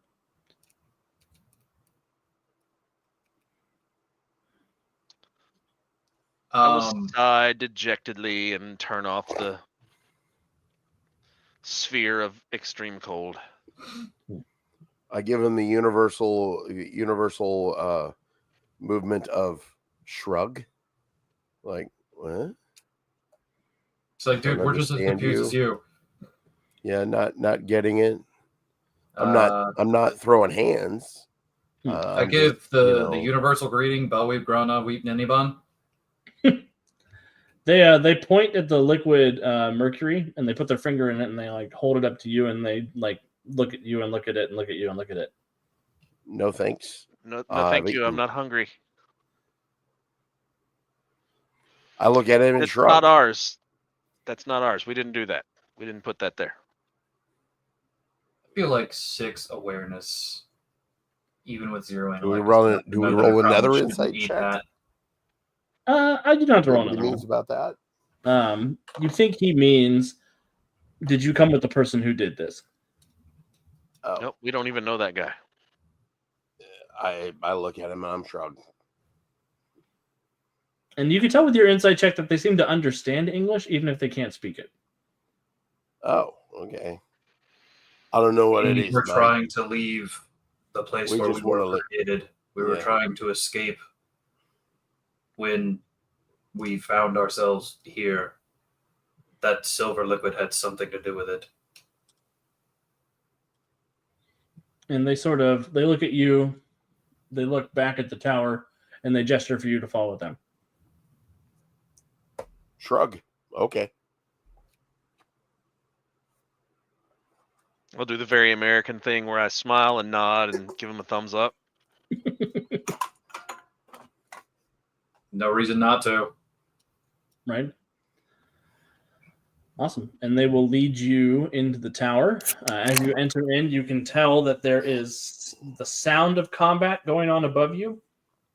The rock guys sort of immediately spring into action, and they're going to sprint up the stairs of the sort of spiral staircase that leads to the top of the tower. Forget that. I take off over his shoulder and I fly up around the outside, see if I can get in and like a look through a window or something. Awesome. I'll make a leap up that way. If you speak more loudly, they'll understand you better, says Claude. Right. I will leap that direction with my super speed. So yeah, the three of you guys are easily able to get to the top of the stairs before the rock guys. When you get up there, you see that you have found yourselves in this large quasi throne room. There are several big pillars that lead down to a big stone chair, upon which sits a guy clad in big stone armor, holding a big spear, who is currently fighting a woman that appears to be made of liquid mercury, which are having a very heated conversation. To be clear, is the guy made of stone, or is it like a normal person wearing stone armor? It's hard to tell from this distance. He looks like he might be made of stone. His proportions are much bigger than human. Gotcha, understood. Yeah, and I think with that, the guy is actually stoned. I think with that, we can go ahead and take our quick 5-minute break or so as we jump into the next portion of our little scene here. Okay. Sounds good. Be back. Troy, if you're here, please come and cover us up. There we go. We're covered.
You know, friends, while we're waiting for everyone to return to their places, I want to remind everyone you should be heading over to the atomicthinktank.com. This is a cadre of people recruited from our Cape Cowl Club.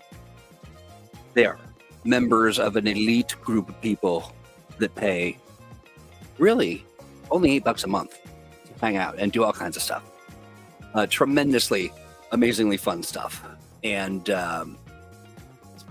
awesome. It looks like everybody's ready to go. Before we dig into that, also remember, we want you to like and subscribe. If you are so inclined, give that bell a little tickle, and you'll be among the first to know when we go live. And sometimes we do things, you know, as they say, fast and loose. Speaking of fast and loose, here's Alex Thomas. Somewhere. Hi, buddy. Hi, I was on mute. I will go back on mute. Enjoy the game. Me. I am notoriously fast and loose. That's why I'm very popular. Cool. So, welcome back, everybody. Thank you for enduring this surprise roulette game, and we're all learning together what's happening. I'm having a blast. Ditto. Me too. Well, our heroes have managed to escape their bonds from the Keskort facility. They've been teleported somewhere strange, far below the Earth, and they have stumbled into some kind of battle between two entities. This woman made of living mercury, and this enormous stone golem wielding a big orange spear. And it's a great time to roll for initiative.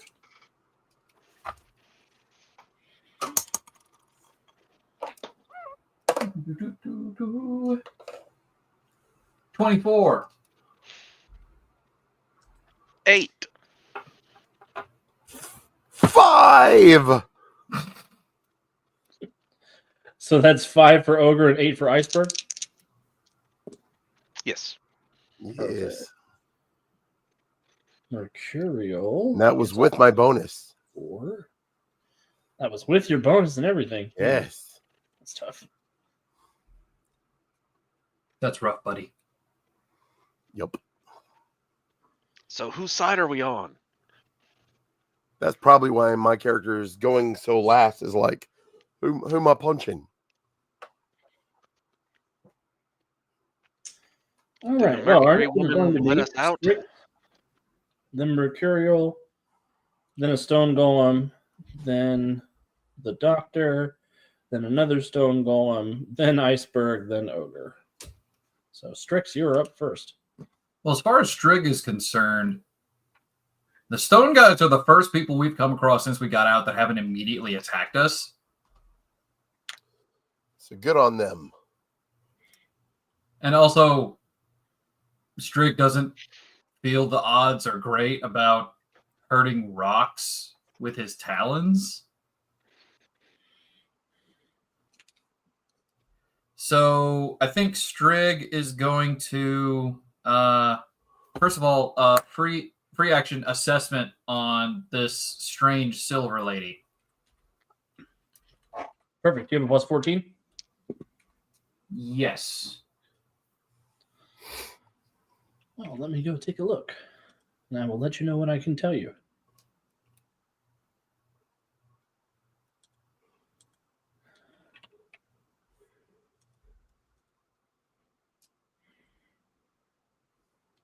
You have uncovered that she has a higher power level than you, and you can have one of her numbers.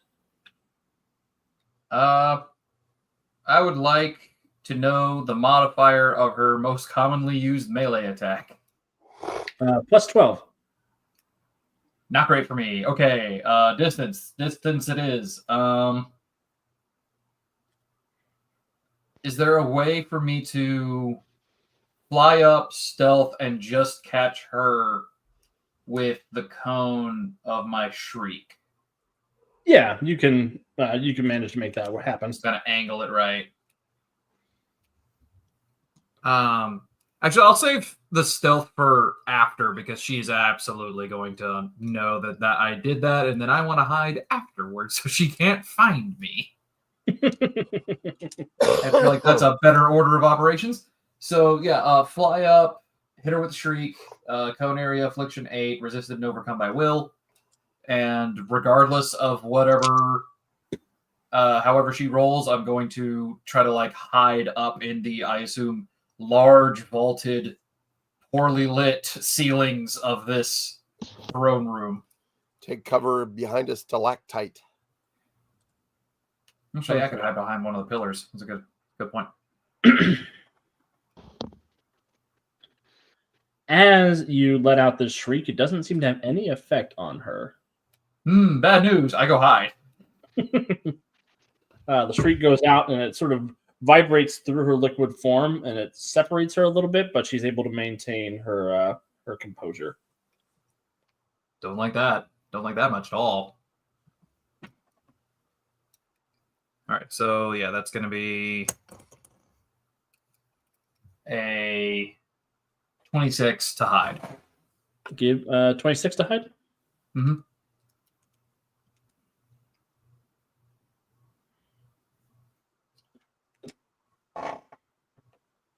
Oh, that feels pretty good. She is next. That's going to be my turn, yeah. She's next on her turn. She is going to flow into and around the guy in the mech suit. 23 will hit him. Well, that was exciting. Oh, I think I just figured out who this is, and I don't want to metagame. I rolled a natural 1 on his toughness check. Ooh! So that's a total of a 17 for him, which would be 2 degrees of failure, but because it's a natural 1, it's 3 degrees, so he will get a stagger. Because dice tell stories. So yeah, she sort of discorporates, turns into a big puddle of this silver, surges up the stone man with the spear, and you can tell she's getting into joints and sockets, and you can tell this is some kind of battle suit that this person is wearing. And you hear a cry of anguish as she is sort of seeped into his bones and started pulling him apart from the inside. Okay, yeah. One of the stone men is going to try to do something about that.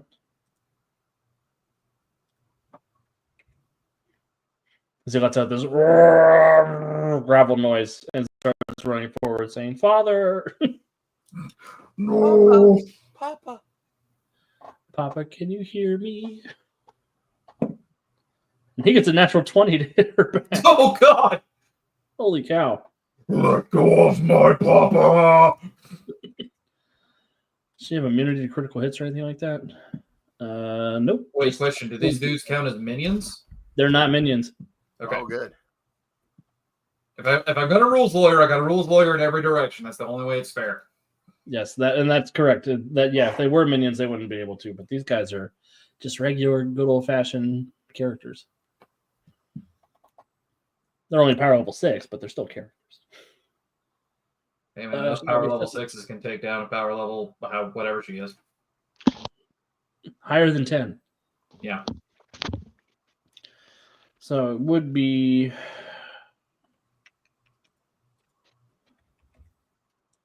as the runner of a next gen game, I know the power of a lot of lower level characters going up against one higher level character. I'm gonna spend one for challenge points. Booyah! We love to see it. So I rolled a 2 on my toughness check. It'd be really silly to one-shot it by one of Dr. Tectonic's minions. Hey, he said it. Dr. Tectonic. It sucks that none of you guys have well-informed. And I guess you were grown in a vat or whatever. So yeah, like these guys aren't mice in a field, so I know nothing about them. She will still take a bruise even with a reroll. So we have stumbled onto a villain versus villain fight, but none of us understand that. What's happening? Perfect. and we've never seen either one of them before Nope. at all. Okay. All right. No, remember the only thing that you know is reruns of Peaky Blinders. Yeah, there you go. By order of the Peaky Blinders. Sorry. That's our group name because he suggested it, and we were just like, oh, okay.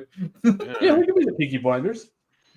So the doctor, he sort of leans back as the stone golem's trying to rip this liquid lady out of him, and the spear activates, and there's this rumbling of stone as his suit sort of pushes away and tries to capture her in a stone vessel, but she is not able to be captured. The other stone golem is going to run over and prepare to defend his papa. He's going to give Dr. Tectonic +2 to his defenses. Iceberg, over to you. All right. I'm gonna try to freeze the Mercury person. I need a which one is it? I need a dodge save DC 20. Dodge save DC 20. Here we go. She gets an 18. All right. That she will be hindered and vulnerable. Is it a burst area or a perception range? Perception range. Okay, so she's hindered and vulnerable. And she sort of wheels around on you as her form begins to freeze in place. Stay out of my way. I've already The rock taken guys down. are cool. Leave them alone. You I've already taken down Kessler Kessler today. I've got enough on my plate. Yeah, we super appreciate that. By the way. Wait, did she say she took down Kescorp? Yep. Are we fighting on the wrong side? Are we the baddies? Are these the baddies? I don't think there are any goodies here. Excuse me. Here, do you want a cough drop? I got some here, thanks.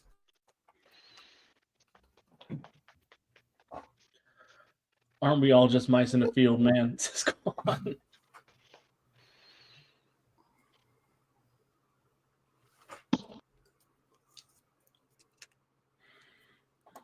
Alrighty. After I coughed up that one, whose turn is it next? It is your turn, Ogre. Ogre just inhales some like toxic smoke from the magma, just like oh. Yeah. Damn, we got Mercury I will look her, basically I'm a little confused about who we're fighting here, and she said that she just took out Kescorp. So I'm a little taken aback. But I'll kind of move forward and hold my action. Am I the last one to go in this round? Yes, you are the last one to go this round. So I couldn't hold my action until next round. Until somebody else was action next round. Okay. Well, I will then. I don't know what to do. My character will watch. That's my action. Okay, perfect. Just waiting to see what happens. Pretty much. Whoever Yeah, comes out swinging on top, whoever's seems to be winning, yeah, I'm going to help them. Awesome. Strix, you're up after Ogre. Yeah, I think that does put an interesting question in the air, doesn't it? I think Strig is gonna like peek out from behind the pillar that he's hiding behind.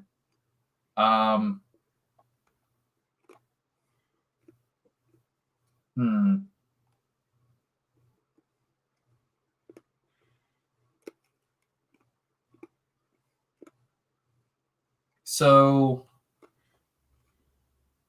Mercury Lady just said that she took down Kescorp. And now she's here fighting this rock guy. That's what it looks like. I would like to try and get some insight into her. I kind of want to glean, like, was taking down Kescorp her goal, or was that a side effect of whatever's going on here? Because what Strig is remembering is that there was a massive earthquake that allowed us to initially like have that distraction to bust out of our cells, and only after the earthquake did we see like this silver liquid that teleported us down here in the opposite direction of where we wanted to be going. So there's multiple factors at play here, and Strig would just kind of like to suss out like what her intentions were / are in taking down Kescorp and then bringing us specifically here. Perfect. Give me an insight check. 19 on the die is gonna give us 33. 33. With the 33, you're sort of examining her, seeing sort of her energy. You're reasonably sure that destroying Kescorp was part one of her plan, and that was definitely one of the things that she came here to accomplish today. There seems to be a second step. You think she may have come here to pick this fight with this stone person to get something that she needs for part two of her plan. Can I tell why she pulled us here? You don't get the impression that she intended for you to be here. Okay, so we being here was an unfortunate side effect of her plan to take down Kescorp for whatever her personal reasons are. We're collateral damage. Yeah, that's what it seems like. She had no intention of helping anybody else trapped in Kescorp. Oh, well, screw Oven. I think there's that moment of like just eyes in the darkness looking at her, and then I think Strig will say just loud enough for his companions to hear, "She had no intention of helping us. She was just helping herself. We were there by accident. She neither knew nor cared."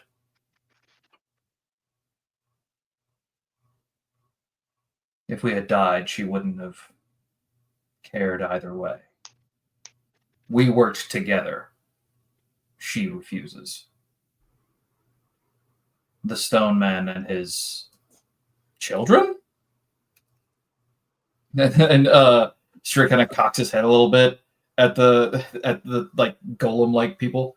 And just goes, "The stone man and his children are the first ones that have not attacked us. I side with the stone."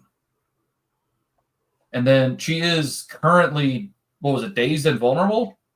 Hindered and vulnerable. Hindered and vulnerable. Okay. I don't have move by action, so I am not going to get up in the mix. But now she is up in the mix with not just Dr. Tectonic, but more of these stone guys. Is there a way for me to use that shriek as a cone and still not hit any of them, or do I need to do something else? You think you'll probably hit them if you try to get the shriek over there. Okay. Just with how they're mixed together. In that case,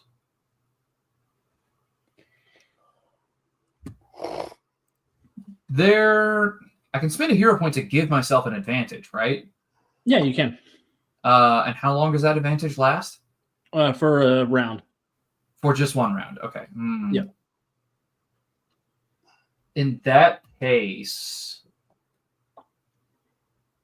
oh,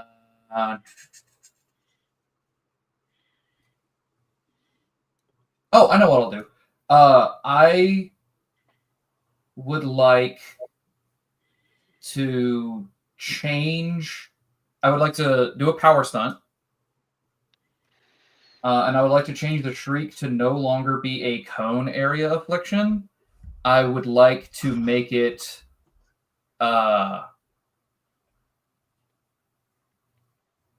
I want to make it perception range, or do I want to make it cumulative? Ooh. I feel like cumulative might be the way to go. Well, although can't assess her again to figure out what her dodge is, but it's got to be high because she's a higher level than we are. I'll make a perception ranged. Okay. Perfect. So I want to burn that hero point, extra effort. Do actually no. Actually, I'll save the hero point. I'll just do the extra effort, and I'll be hindered or fatigued rather, because I've got 5 ranks of flight. That's more than enough to get around this room as it is. Yeah. So I think I'll go ahead and take that that fatigue with the extra effort, and I'll save that hero point. But I am going to do a power stunt to turn that shriek from cone area into perception ranged. So Strig kind of like figures out a way to project his voice in this space in a way to be able to just affect her with the shriek, and I want to hit her with the shriek again, perception ranged. Perfect. Slams into her. It's DC 18. Yes. Doesn't seem to have any effect. Straight up, because it's resisted by will. Right. Okay. Can I tell that, like, is there any way for me to tell if she's straight up immune to it, or if it's like just she's rolling really well? She does not appear to be immune to it. It just looks like she's rolling really well. Okay, so she's just been lucky. Okay. Yeah, so it slammed. I rolled a natural 20 on that will save. Okay, yeah, fair enough. Do I need to hide again? No, I'll let you keep the same stealth check because you moved it down to that perception range. Okay, so I want it. I'm kind of picturing it as like, instead of the one big, it's like a little like a really loud chirp almost that kind of like echoes around this chamber and just affects her. Excellent. Because of like the way the acoustics work in here. Strig is adapted for underground. Perfect. After Strig is Mercurial, who is going to. She's only moving half speed with her hindered, so she's going to move. Still pretty quick, I think.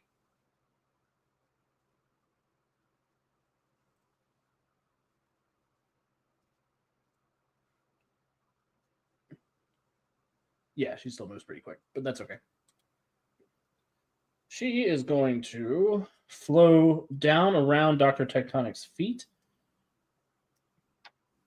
And she's going to seep into the stone.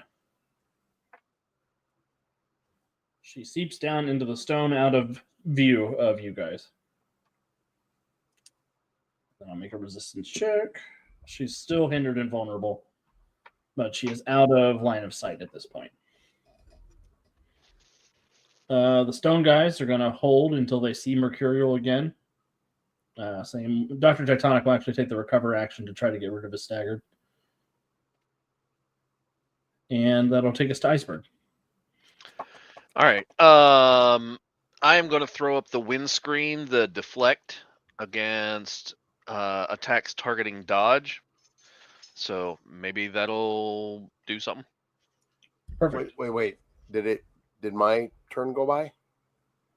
Again? You're after me. Oh, my bad. Go ahead. Yeah, because you held your action, but then like I got you. Yeah. But the windscreen is up. And it's over to Iceberg. Or over to Ogre, sorry.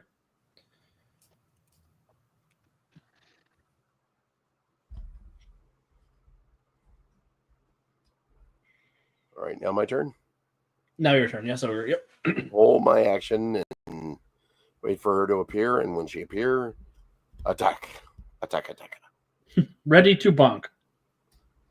Bonk worthy, yes. Excellent. She's going to spend another challenge point at the end of Ogre's turn. And I want the three of you to make a perception check for me. And I'll roll one for Dr. Tectonic.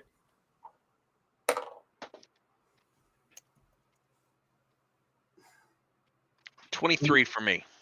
18 on the die means 30. 9. Iceberg and Strig, you both are able to hear the wrenching of stone somewhere beneath you. And Dr. Tectonic hears it as well, and he sort of lurches up. She's broken into the armory. I don't know what she would take from there, but we have to stop her. Strig kind of floats down from the. Are we still in initiative? We'll exit initiative at this point. Okay. Strig kind of floats down. And I'll give everybody another hero point. Cool. So now everybody should have 2. Strig floats down and looks at his companions, then looks to Onyx and says, "If you promise to get us out of here and back to the surface, I think we can all agree that we'll help." Nod. Juneau, preferably. You wish to go to Alaska? Yes. Strig just kind of rotates his head towards Iceberg. Are there trees in this Alaska? Oh, yeah. The best. Good. This game is going to spin off into Freedom League Alaska. Hell yeah. Just All right. add a continuity note there for a future supplement. Freedom League Alaska versus Wendigo win. Point out this armory. Where are we going? And Dr. Tectonic will sort of stand up and he'll say, I believe she means to steal the gravitic engine. I think she wants to cause a massive seismic event in the hopes of destroying her unnatural form. Sorry, what? She said that she wanted to end this mercurial form. She came to me because I'm an expert in geology. So she just wants to off herself? I believe Fair so, enough. but if she tries to do it with the gravitic engine, it will be a problem for everyone around. Oh, all right. Well, not for me or the stone men, but I'm the one who gets to decide when the gravitic engine gets turned on, not her. Sure. Whatever. I don't Right. understand what those words mean, but okay. And he'll direct you guys down to the armory. He'll say that he and his stone men are going to maintain the integrity of the local seismic region. If you guys can stop her before the thing goes off, they'll be acting as a backup just in case everything goes wrong. Which is to say they're staying here and they're not going to help. Strig, do we know a spell that might be able to change her form? Strig kind of cocks his head. I mean, the one thing that we've managed to do so far is make ourselves able to walk through walls. Well, yeah, I mean, so far. I mean, maybe. Like maybe we could turn her into wood instead or something. Maybe. Let's go see if we can talk her into it. Although we might want to wait until we're not near a bunch of fire rock. He says, like looking out a window down toward the magma. Right. Maybe wood is not the best for this environment. Yeah. Well, We'll she's turn her looking into to a off tree and herself. we'll throw her in the lava. If she's looking to off herself, that's the way to do it. Let's Yeah, go. but if she just wants to change her form, maybe we could change her form. Maybe. We can try. Especially since I don't think I don't think anything I can do is gonna hurt her. My character's running there. Strig's who's just good at kind of talking? flying along. Oh, am I still fatigued? No, you're. Well, I'll say that since it's a one shot, your fatigue will wear off. Okay, so I managed to catch my breath after that. So, I mean, I still can't keep up with Ogre because 250 miles per hour. I'll just tie a string to his belt loop and fly him like a kite. Where? I'm just dangling on the string like Ben Franklin's key. Oh, God. Perfect. So you guys head down into Dr. Tectonic's tower. You find your way into the armory that she is clearly broken out of and follow her trail just up the ways a little bit into the magma chamber. There's an island out on the center of this big magma chamber, and she has set up this big pulsating device of some description that has anchored into the ground and is causing localized tremors. And she seems content as she is getting it all set up and ready to fire. I find the 3-prong plug and pull it.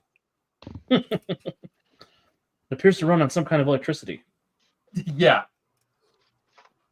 Yeah, with me and all my zero intellect. Is anybody here convincing? I have zero presence. Depends on what you mean by convincing. Persuasive, Says, deceptive. Yeah, persuasion, intimidate, deception. Logicore is here to supply the bad puns. He says, this is Dr. Tectonic, so it's an earth-shattering adventure. Ah.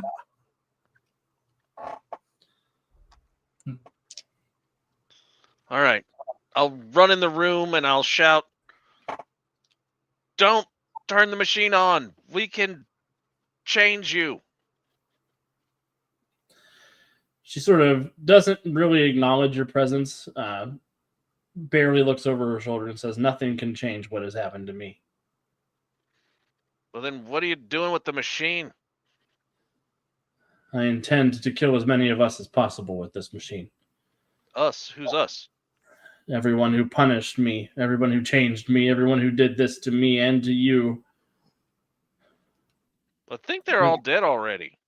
There's a moment that she says that Strig just kind of like perks up at. It's like, the way to gain vengeance.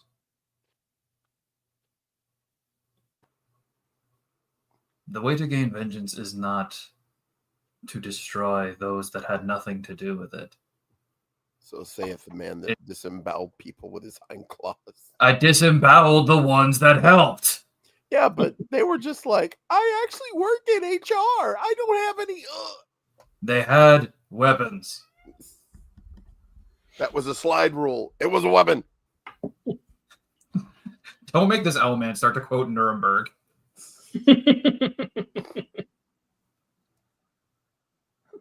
She sort of, I'm doing all of you a favor too. They did the same thing to me that they've done to you. None of us should. Respectfully, I don't think that's the case. I used to be an actual bird. I don't think you were a bird. Used to be actual Mercury? Let me know when I can act. Everybody roll for initiative.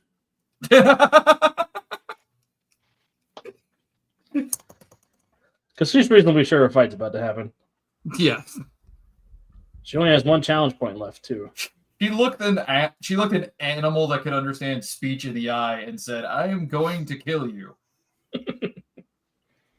I'm going to kill I don't know all. what she thinks is going to happen from that point. I actually rolled that as her motivation for this adventure. Kill animals? No, despondent over her lost humanity, Mercurial decides to end her existence, but the force necessary to destroy her form will take a chunk of Emerald City with it. Ah, okay. That's 1819 on Mercurial's moods, because her mood is ever changing, like Mercury. Crap, if we just bought her like a donut and a tea, she might have changed her mind once she got her blood sugar up. You want some entrails? I've got some extra entrails. You're not carrying those around, are you? No. Stuffs them back in his pocket. Stuffs them back in his mouth. Blah. So that's a 26 initiative for you, bird boy. You said 26? 26. Perfect. Actually rolled decent. I rolled an 18 this time total. Got a 14. Still trying to talk this out. I'm channeling my wife's initiative rolls. Oh dear. But without any of the bonuses to initiative that she has in our game. That's awesome. She consistently has high funny initiative rolls. It's ridiculous. Striggs, you're up first. Be Strig, Ogre. Head rotates to Iceberg. And just with this look of like, what's the strategy here? Because she doesn't seem like she's going to listen. Well, don't let her turn on the machine. Actually, I would like to make an insight check to see if she's even open at all to any kind of persuasion here, or if we would just be wasting our breath and we just need to knock her ass into the lava. Give me an insight check.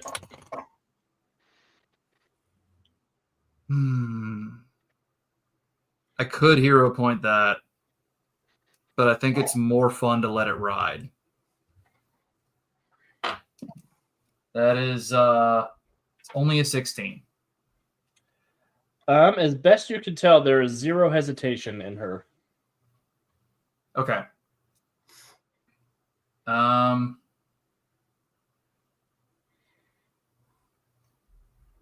In that case, there's either we kill her or she kills us, and that goes down to the most animal instinct there is, survival. So Strig is just going to swoop in and is going to attack her with his talons. Yeah.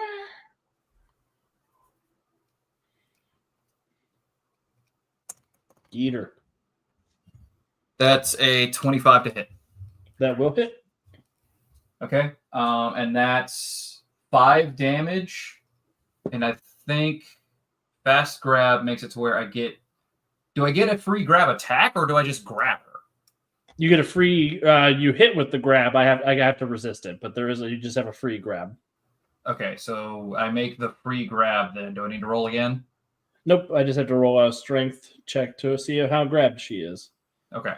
She's not harmed by the claws. Is that opposed by my strength? Is that how that works? 10 plus your strength. 10 plus my strength. Okay, so I have 4 strength. Okay, so is it strength or athletics? Strength. Okay, just pure strength. Then yeah, 4. So looking for 14. Let me see what her strength is. She gets a 15 on the resistance check, so she just manages to slip out of your claws. Okay. As you clench down with the talons, she sort of out, looks up. Oh wait. Does improved Okay, improved grab doesn't do anything to give her like penalties or anything. Okay. Right. Improved hold gives her a -5 once she's held. Yes. Okay. Gotcha. So then that's basically my turn because I don't have move by action, so I had to move in and do that. So now I'm just next to her, vulnerable, with all of my hollow bones. All of my hollow bones. Okay. Because it's her or us.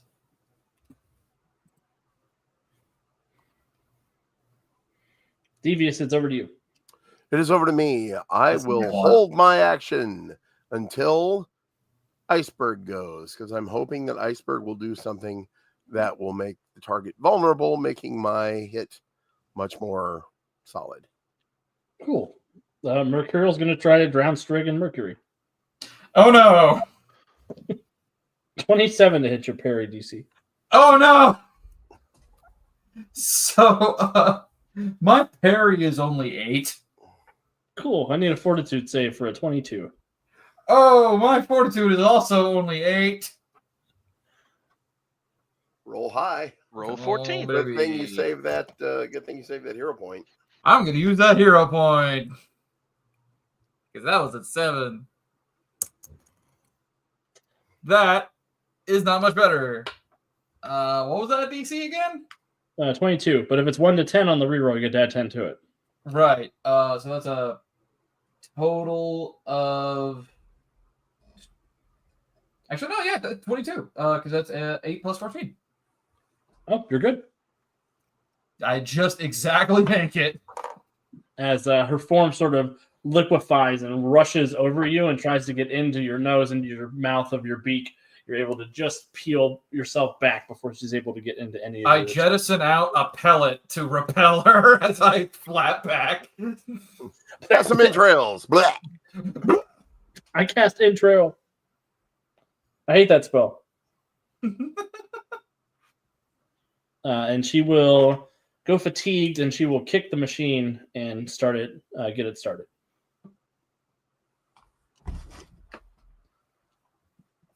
Iceberg, over to you. So, if I remember correctly, you said the machine was anchored somehow?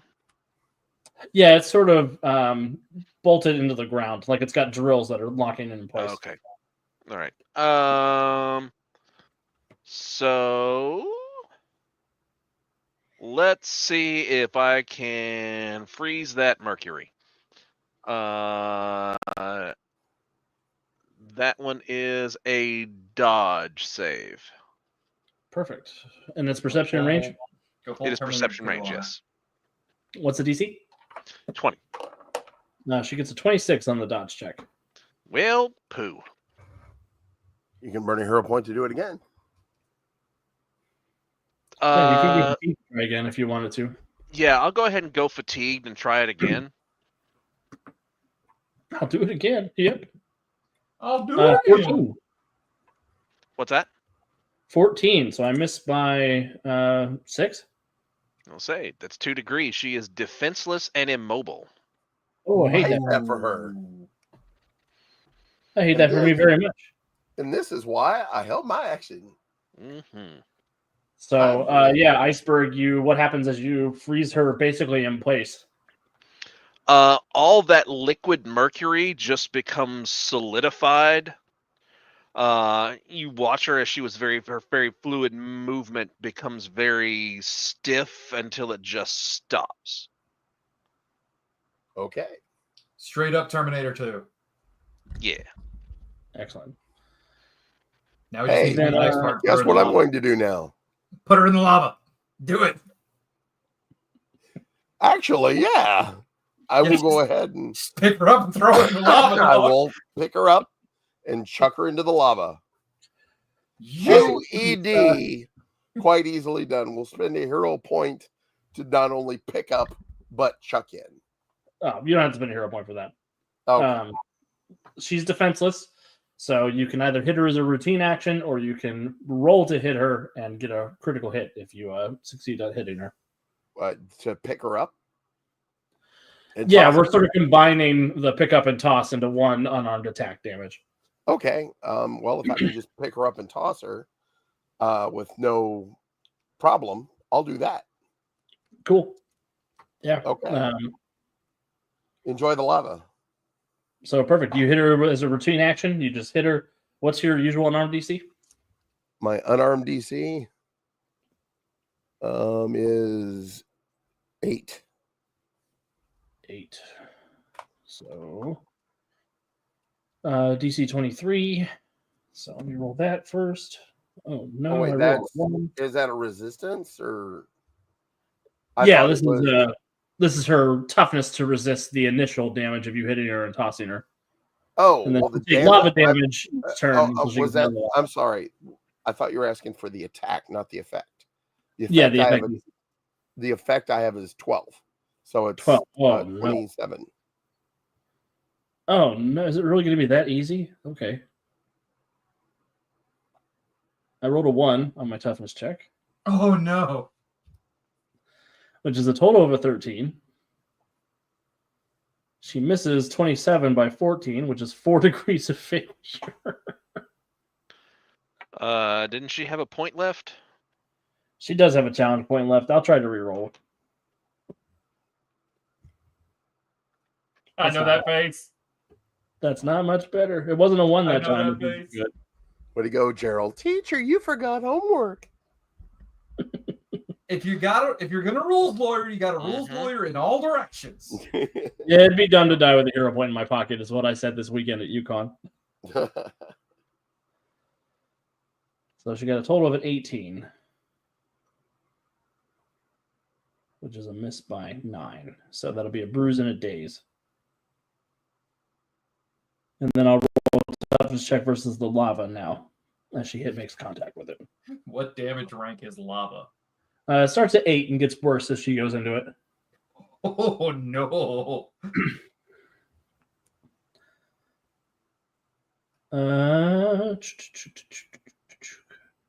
That'll be another bruise. So she's on 2 bruises now. So she goes into the lava. There is a steaming as the ice that has locked her immobilized and defenseless in place goes up with the lava. She's screaming and curling and trying to basically ooze her way out of this puddle. Is she still defenseless and everything? Technically, she is until I make the resistance check. In that case, I'm going to go ahead and spend my hero point for another action to punch the bejesus out of her. There will be no bejesus left in this woman at all. Lost She will all my be bejesus less. She will have a negative amount of bejesus. She will That be is working correct. under a bejesus deficit. Ha! I rolled a 19 to hit, which good with stuff. plus 8 is 27. I Yeah, think because that she's hit defenseless, that's a free makes it critical. critical. You'll Yeah. love to see it. Who's talking about eating a Snickers vein side down? What? What is happening? What? Where do you even see that? That's in chat on StreamYard. That's from Logic Core. I don't know what it's about, but Oh man. Still Okay, has a pretty bad mouthfeel. Okay. I've got to make a DC 32 toughness check. I I can't make a 32. I rolled a 6 on my last 3 toughness checks. So 6 plus 10 is 16. That is a difference of 16. What happens, Ogre, as you punch the bejesus out of her? Well, the bottom part of her is rapidly melting, but the top part of her is still pretty much frozen. I am just going to smash right in the middle of her face, and she is going to shatter like a crappy glass statue versus a ball peen hammer. She just oozes into the lava, and Mercurial is no more. That's right. Does anybody know how to stop this thing? I say, pointing towards the tectonic thingamabobber. Is there a lever? Rock guy does. He'll probably be Yeah, around Dr. pretty soon. Tectonic will come down and Strig turn is it off. looking at the Occam's razor solution to the situation where he's looking at it, looking at the lava, looking at it, looking at the lava. And then he's like, Stone guy would probably be really upset if we threw his machine in the lava. Yeah, probably. Also, it's bolted down. Oh. Yeah. But Dr. Tectonic will come down and turn the machine off. Because he's planning on using the machine at some point, but it was not today. That's right. Not today. And he'll thank you for, ensuring the safety of his domain. And he will offer to take you guys back to Alaska. Thanks. I appreciate that. Sounds good. Works for me. Look at the lovely trees. The moment we get above ground and there are trees, I don't know if it's possible for owls to cry, but Strig weeps. Dubs can. Dubs can Prince cry. taught us that. Awesome. So yeah, he'll take you back up on a big stone platform. You'll arrive in the nice frigid air of Alaska in a nice big spruce forest. This is all the trees are just beautiful and massive. My character takes up fishing. Perfect. Any closing thoughts for your character as we wrap things up? The local rodent population decreases significantly.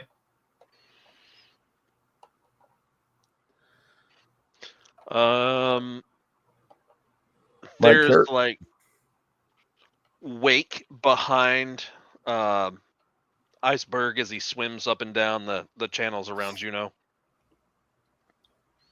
I feel like we've become local cryptids. Oh, absolutely, yes. My character has taken up an affinity for cats and just makes Strix promise, just not cats. Anything else, just not cats. Strig halfway like spit something out. Good kitty. Like get ready to put it in your mouth and you're like, oh, good kitty, pet, puts down next time. But my cat, my guy, as a fellow predator. I have like a log cabin out in the middle of nowhere, and I just fish all day. And I don't fish for myself because I don't really need food. I just fish for all the cats. Amazing. And I make them all little houses and stuff like that, thermal places where they can hide during winter and nest. There's a scary person swimming in the bay around Juneau. There's an owl man out in the woods, and then there's the cat ogre. That's right. Yes. Those are the cryptids of Alaska. I love that. There you go. Start Awesome. a new cryptid clan. Does Trig poop a lot of dry bones in a ball that college kids are always trying to find? Yeah, whatever university is in Alaska, they're like, we have no idea. We're not sure. We want to find out. How big this owl has to be? We found the megalodon of owls. Oh my. Wow. Dude, there's deer bones in this thing. Did he just tack up an antler? Yep. It There's an happens owl sometimes. waiting in the sky. But yeah, that is our adventure today. Thank you for doing Mutants and Masterminds Roulette with me, players. It was fun figuring out what was going to happen as we went along. This was a great time. I had a blast. Yeah. I had a great time too. Enjoyed it. Yeah, it's not our usual fare. I like to be a little more prepared, but I think we did good. I'm pleased with how it all went. Honestly, I think this is a really interesting format, and I would not mind doing it again with a completely different character. I think I'm gonna put Ogre's stats up on the Aegis file soon. Yeah, I might do the same with Strayed. Yeah. Oh, that's super fun. Hey folks, a quick question. Wait, Alex, are you done? We're all done. There's not a part 2? 3? No, we got it all done in one. Alex, are you feeling okay? Do you have a fever? This is what happens with random games. Wait. That's how you do it. A one shot that actually ends in a single session? Such a thing exists. It's weird for me. This is not my typical behavior. It was fun to watch and listen to. A really, really good time. I want to remind everybody to make sure that you're liking and subscribing. Give us all your thumbs or the hearts or whatever it is you got. We want them. And also, don't forget to stop by atomicthinktank.com. And you get to hang out, check out all of the very cool, very free Mutants and Masterminds resources for you. All of these 4 gentlemen make an appearance there. And then, of course, the Cape Cowl Club, which for $8 a month gives you access to developers in an unprecedented way. And all kinds of very, very cool projects like the Pinewood Development Project. We've got dev chats. You get your stat blocks and some other fun stuff coming for the holiday season. So, yeah, you want to get involved with that by going to atomicthinktank.com. Answer 3 questions and maybe we'll let you in. No, we will, I promise. Unless you're a jerk. Maybe awesome. we'll let you. Anything else anywhere that you gentlemen would like to share as far as where they can find you? You want to shill anything? Well, you can find me definitely on the Atomic Think Tank. I've got a number of articles you can read. Come, enjoy reading them, and learn more about Mutants and Masterminds, especially if you just bought that amazing Humble Bundle. This is the time to dig in and get associated with the game and learn more about it. And we're more than happy to talk to you all about it and get you into the game. Yeah, very friendly community. How about you? Yeah, go ahead, Brendan. Yeah, I just kind of want to second what Devious said. I only very recently joined the Atomic Think Tank, and it has been nothing but a boon to the way that I experience Mutants Masterminds, the way I'm able to coordinate with all you guys and learn different tips and tricks and share some of my own, share around stat blocks, get new stat blocks. So I cannot recommend it enough. And it's especially also the Cape Cowl Club. The fact that I was able to join a month ago and then now be able to do this is just nothing but a blast. And as far as anything I would like to shill or plug, I do not have anything, and you cannot find me anywhere for now. Aha, I see. We'll keep our eye out Right. for the Owl Man. I love it. How about you, Gerald? If you're interested in watching actual plays, there's a few I have posted over on Blue Sky. Blue Sky Warden Maximus. It's the Roll Hit Die presents the Cape City Chronicles. I think we've got up to episode 15 on there. Nice. So if you're into that, feel free to swing on by, check those out. Fantastic. How about you, Alex? Just thank you, Claude, for being in my defense. All of my Origins games were one-shots. I have to do that. And Squire, I'm excited to hear your Chrono Crisis trilogy is now into 8 parts. So that's The real crisis was the friends we met along the way. Right. But yeah, otherwise, we'll be back for Mutants Masterminds Monday this week. That's right. I've got lots of M&M stuff coming down the pike. Very excited for everybody to get their hands on, including some fun updates to the Valiant stuff. So, Oh, hey. See you Very on nice. Memo. Yeah, so stay tuned, friends. Thank you for joining us on this Saturday, and have a great rest of your weekend. We'll talk to you on Monday. That's 2 p.m. Pacific, 5 p.m. Eastern, for Mumemo. Ta-ta. Bye-bye. Have a good night, everybody. We will not be right back. we will not be right back. We'll be back in 2 days.